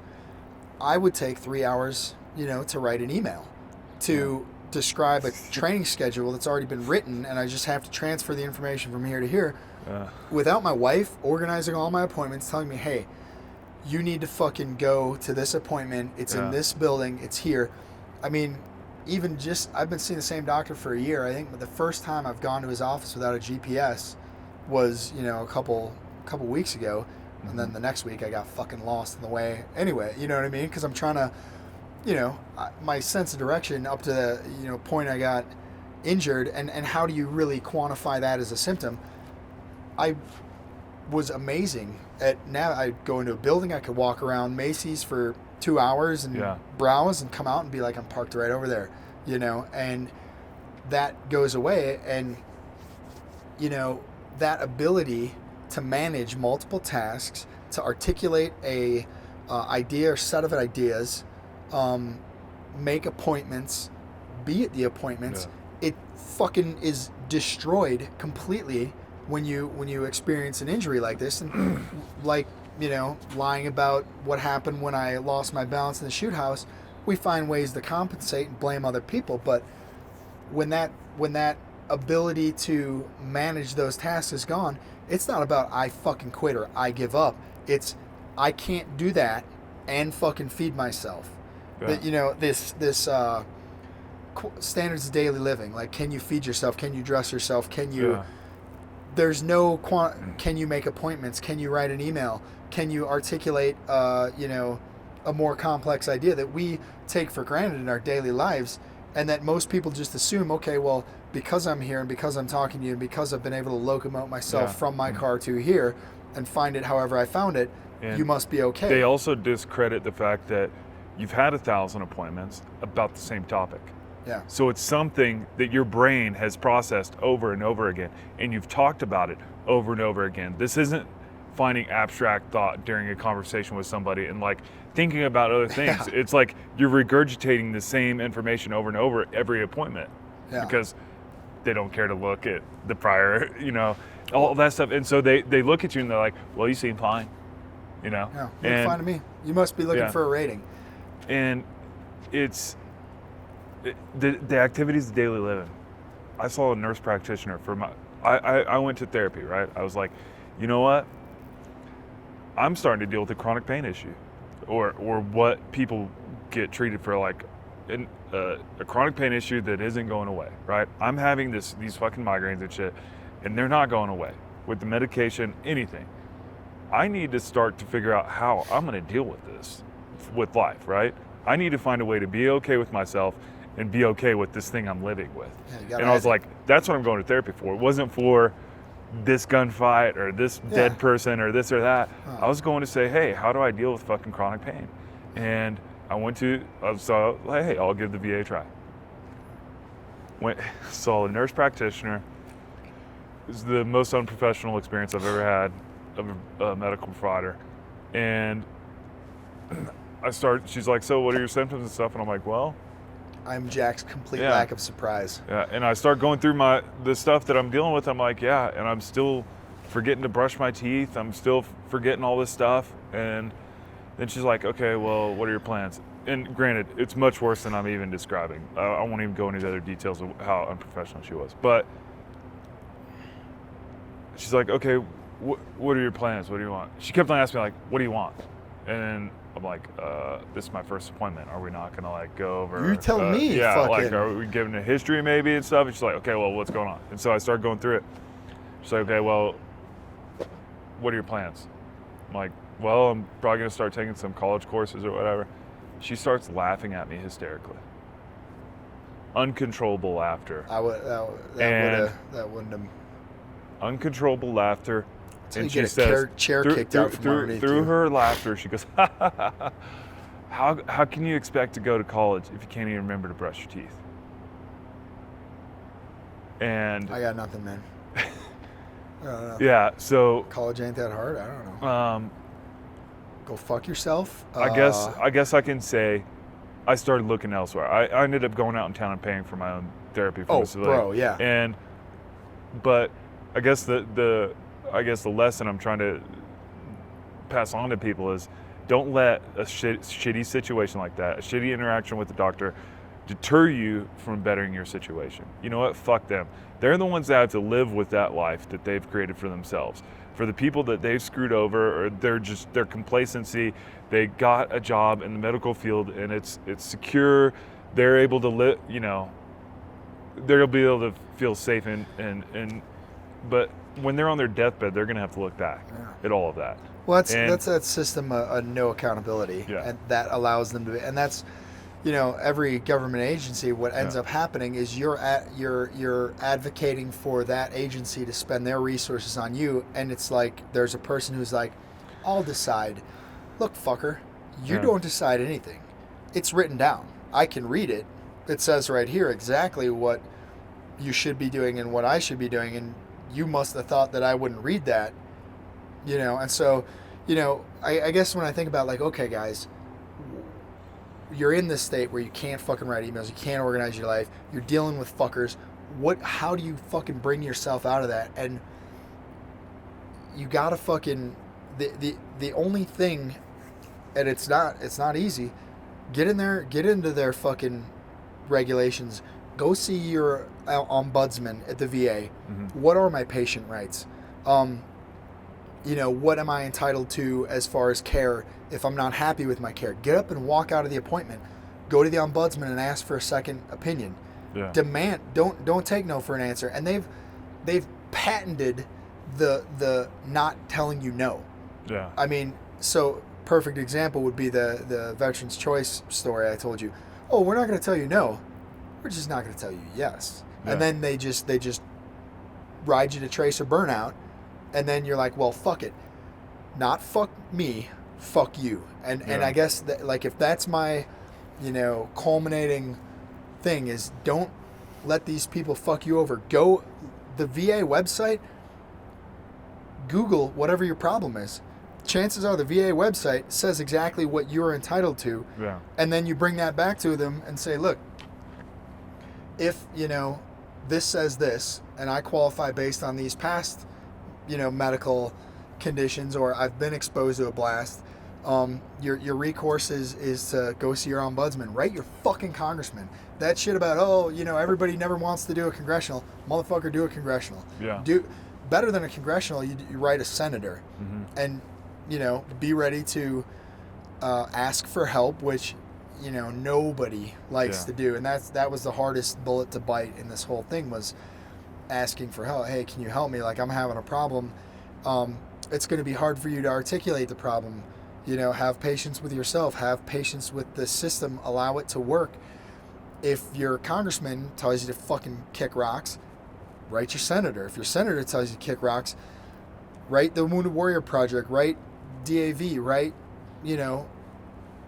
keep fucking writing letters. Yeah. Beg for help if you have. I mean, I don't like to admit it in a podcast that I've admitted being a Green Beret, but I've had to fucking beg for help at times. But, at a certain point, pride's a motherfucker. Mm-hmm. And that was the thing that kept us going for a long time, is I'm too proud to fucking quit. Well, right now, quitting is having too much pride to get the fucking help you need. Yeah. It kind of flips. Yeah, it's a strange, thing to have to experience. Asking for help is something that you never do, to asking for help is the only option that you have. Yeah. Don't stop asking for help. Yeah. You got Army Wounded Warrior rep, you got Marine, what do you guys call your Marine Wounded Warrior, you got Navy Safe Harbor, Air Force Wounded Warrior, you have a rep. Everybody has a rep. If you don't know him, Google it. Yeah. Google your rep, find out who he is. If that guy's a shitbird, fucking ask to talk to his supervisor. You're not, especially if you're not in anymore. If you're in, it's a little tougher. But if you're out, I'd like to speak to General fucking Winnipeg. Yeah. Go talk to General Winnipeg and be like, okay, so you're telling me in a zero defect, no fail mission unit, you can't help me? All right, no problem. You might be right, and maybe you can't help me, but have that ready, because I'm going higher, and then I'm going higher. And motherfucker, the whitehouse.gov email is checked every day. Keep writing, write every day, even if it's cut and paste. Look, I'm really hurt and I need some help. Somebody please help me. I was wounded in wherever, or I'm sick with whatever, and not just TBI. I mean, this is probably one of the more frustrating ones, but whatever it is, don't take no for an answer. Yeah. You wouldn't stuff that handful of dirt in your buddy. Don't stuff that handful of dirt in your wound, whether be it metaphorical or literal. Don't take no for an answer. We spent all this fucking time getting trained to be competent leaders, to be candid, to be fucking have courage, to be competent in our fucking our task, whatever it is.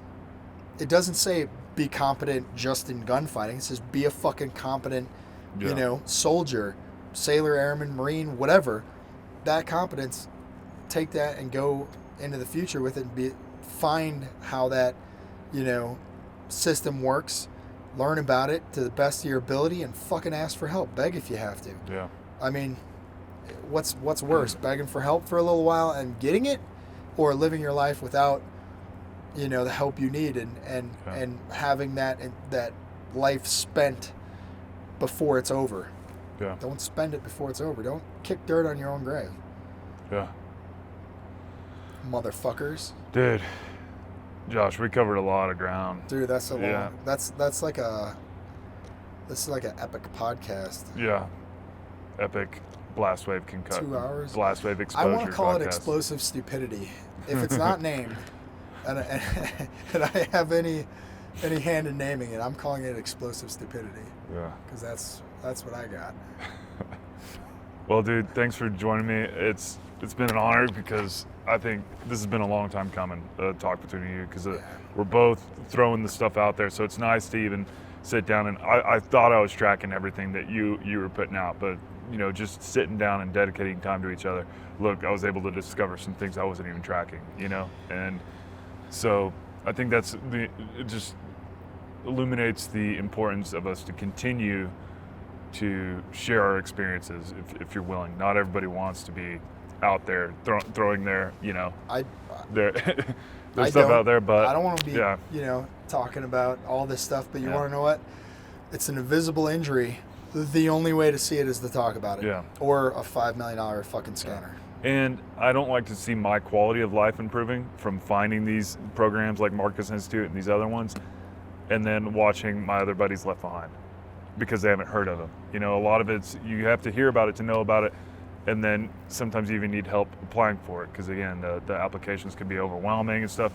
Don't get overwhelmed. Reach out and grab somebody to help you do it, and just start finding little things, baby steps you can do to improve your quality of life is, I guess, my takeaway. Yeah. But baby steps, fuckers. Yeah. All right, dude. Well, look forward to shooting some archery tomorrow. Is there like a saying that you do at the end of the podcast? You got a catchphrase or anything? I mean, I got a couple of them. Get weird with it. Get weird. Yeah. Find what works for you.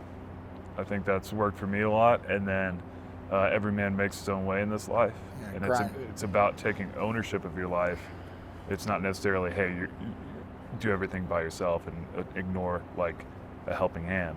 It's really about taking ownership of your life and not letting stupid doctors or other people dictate it. And I like all that grind. Wake up every fucking day and grind. Yeah. That's the only formula for success. Whatever it is, if you're grinding through the VA or grinding through fucking your workout, do fucking grind. Because what else is there in life but the satisfaction of knowing you've made a mark on that day, so. And then my favorite proverb from the Have Mill, which is, if you have friends you'd like to meet with them often and exchange gifts. And I think in this podcast and doing stuff like this, meeting together, you teaching me how to shoot a bow, like that's exchanging a gift. That's a gift of knowledge. What we're doing right here is sharing the gift of knowledge, and I think that's important. Yeah. So anyways, dude, again, thanks for joining me, and I think we still have room to cover, so I'd like to sit down with you in the future. But all right. Awesome. Yeah, get better, fuckers. Yeah. Grind. Cool. All right. Later.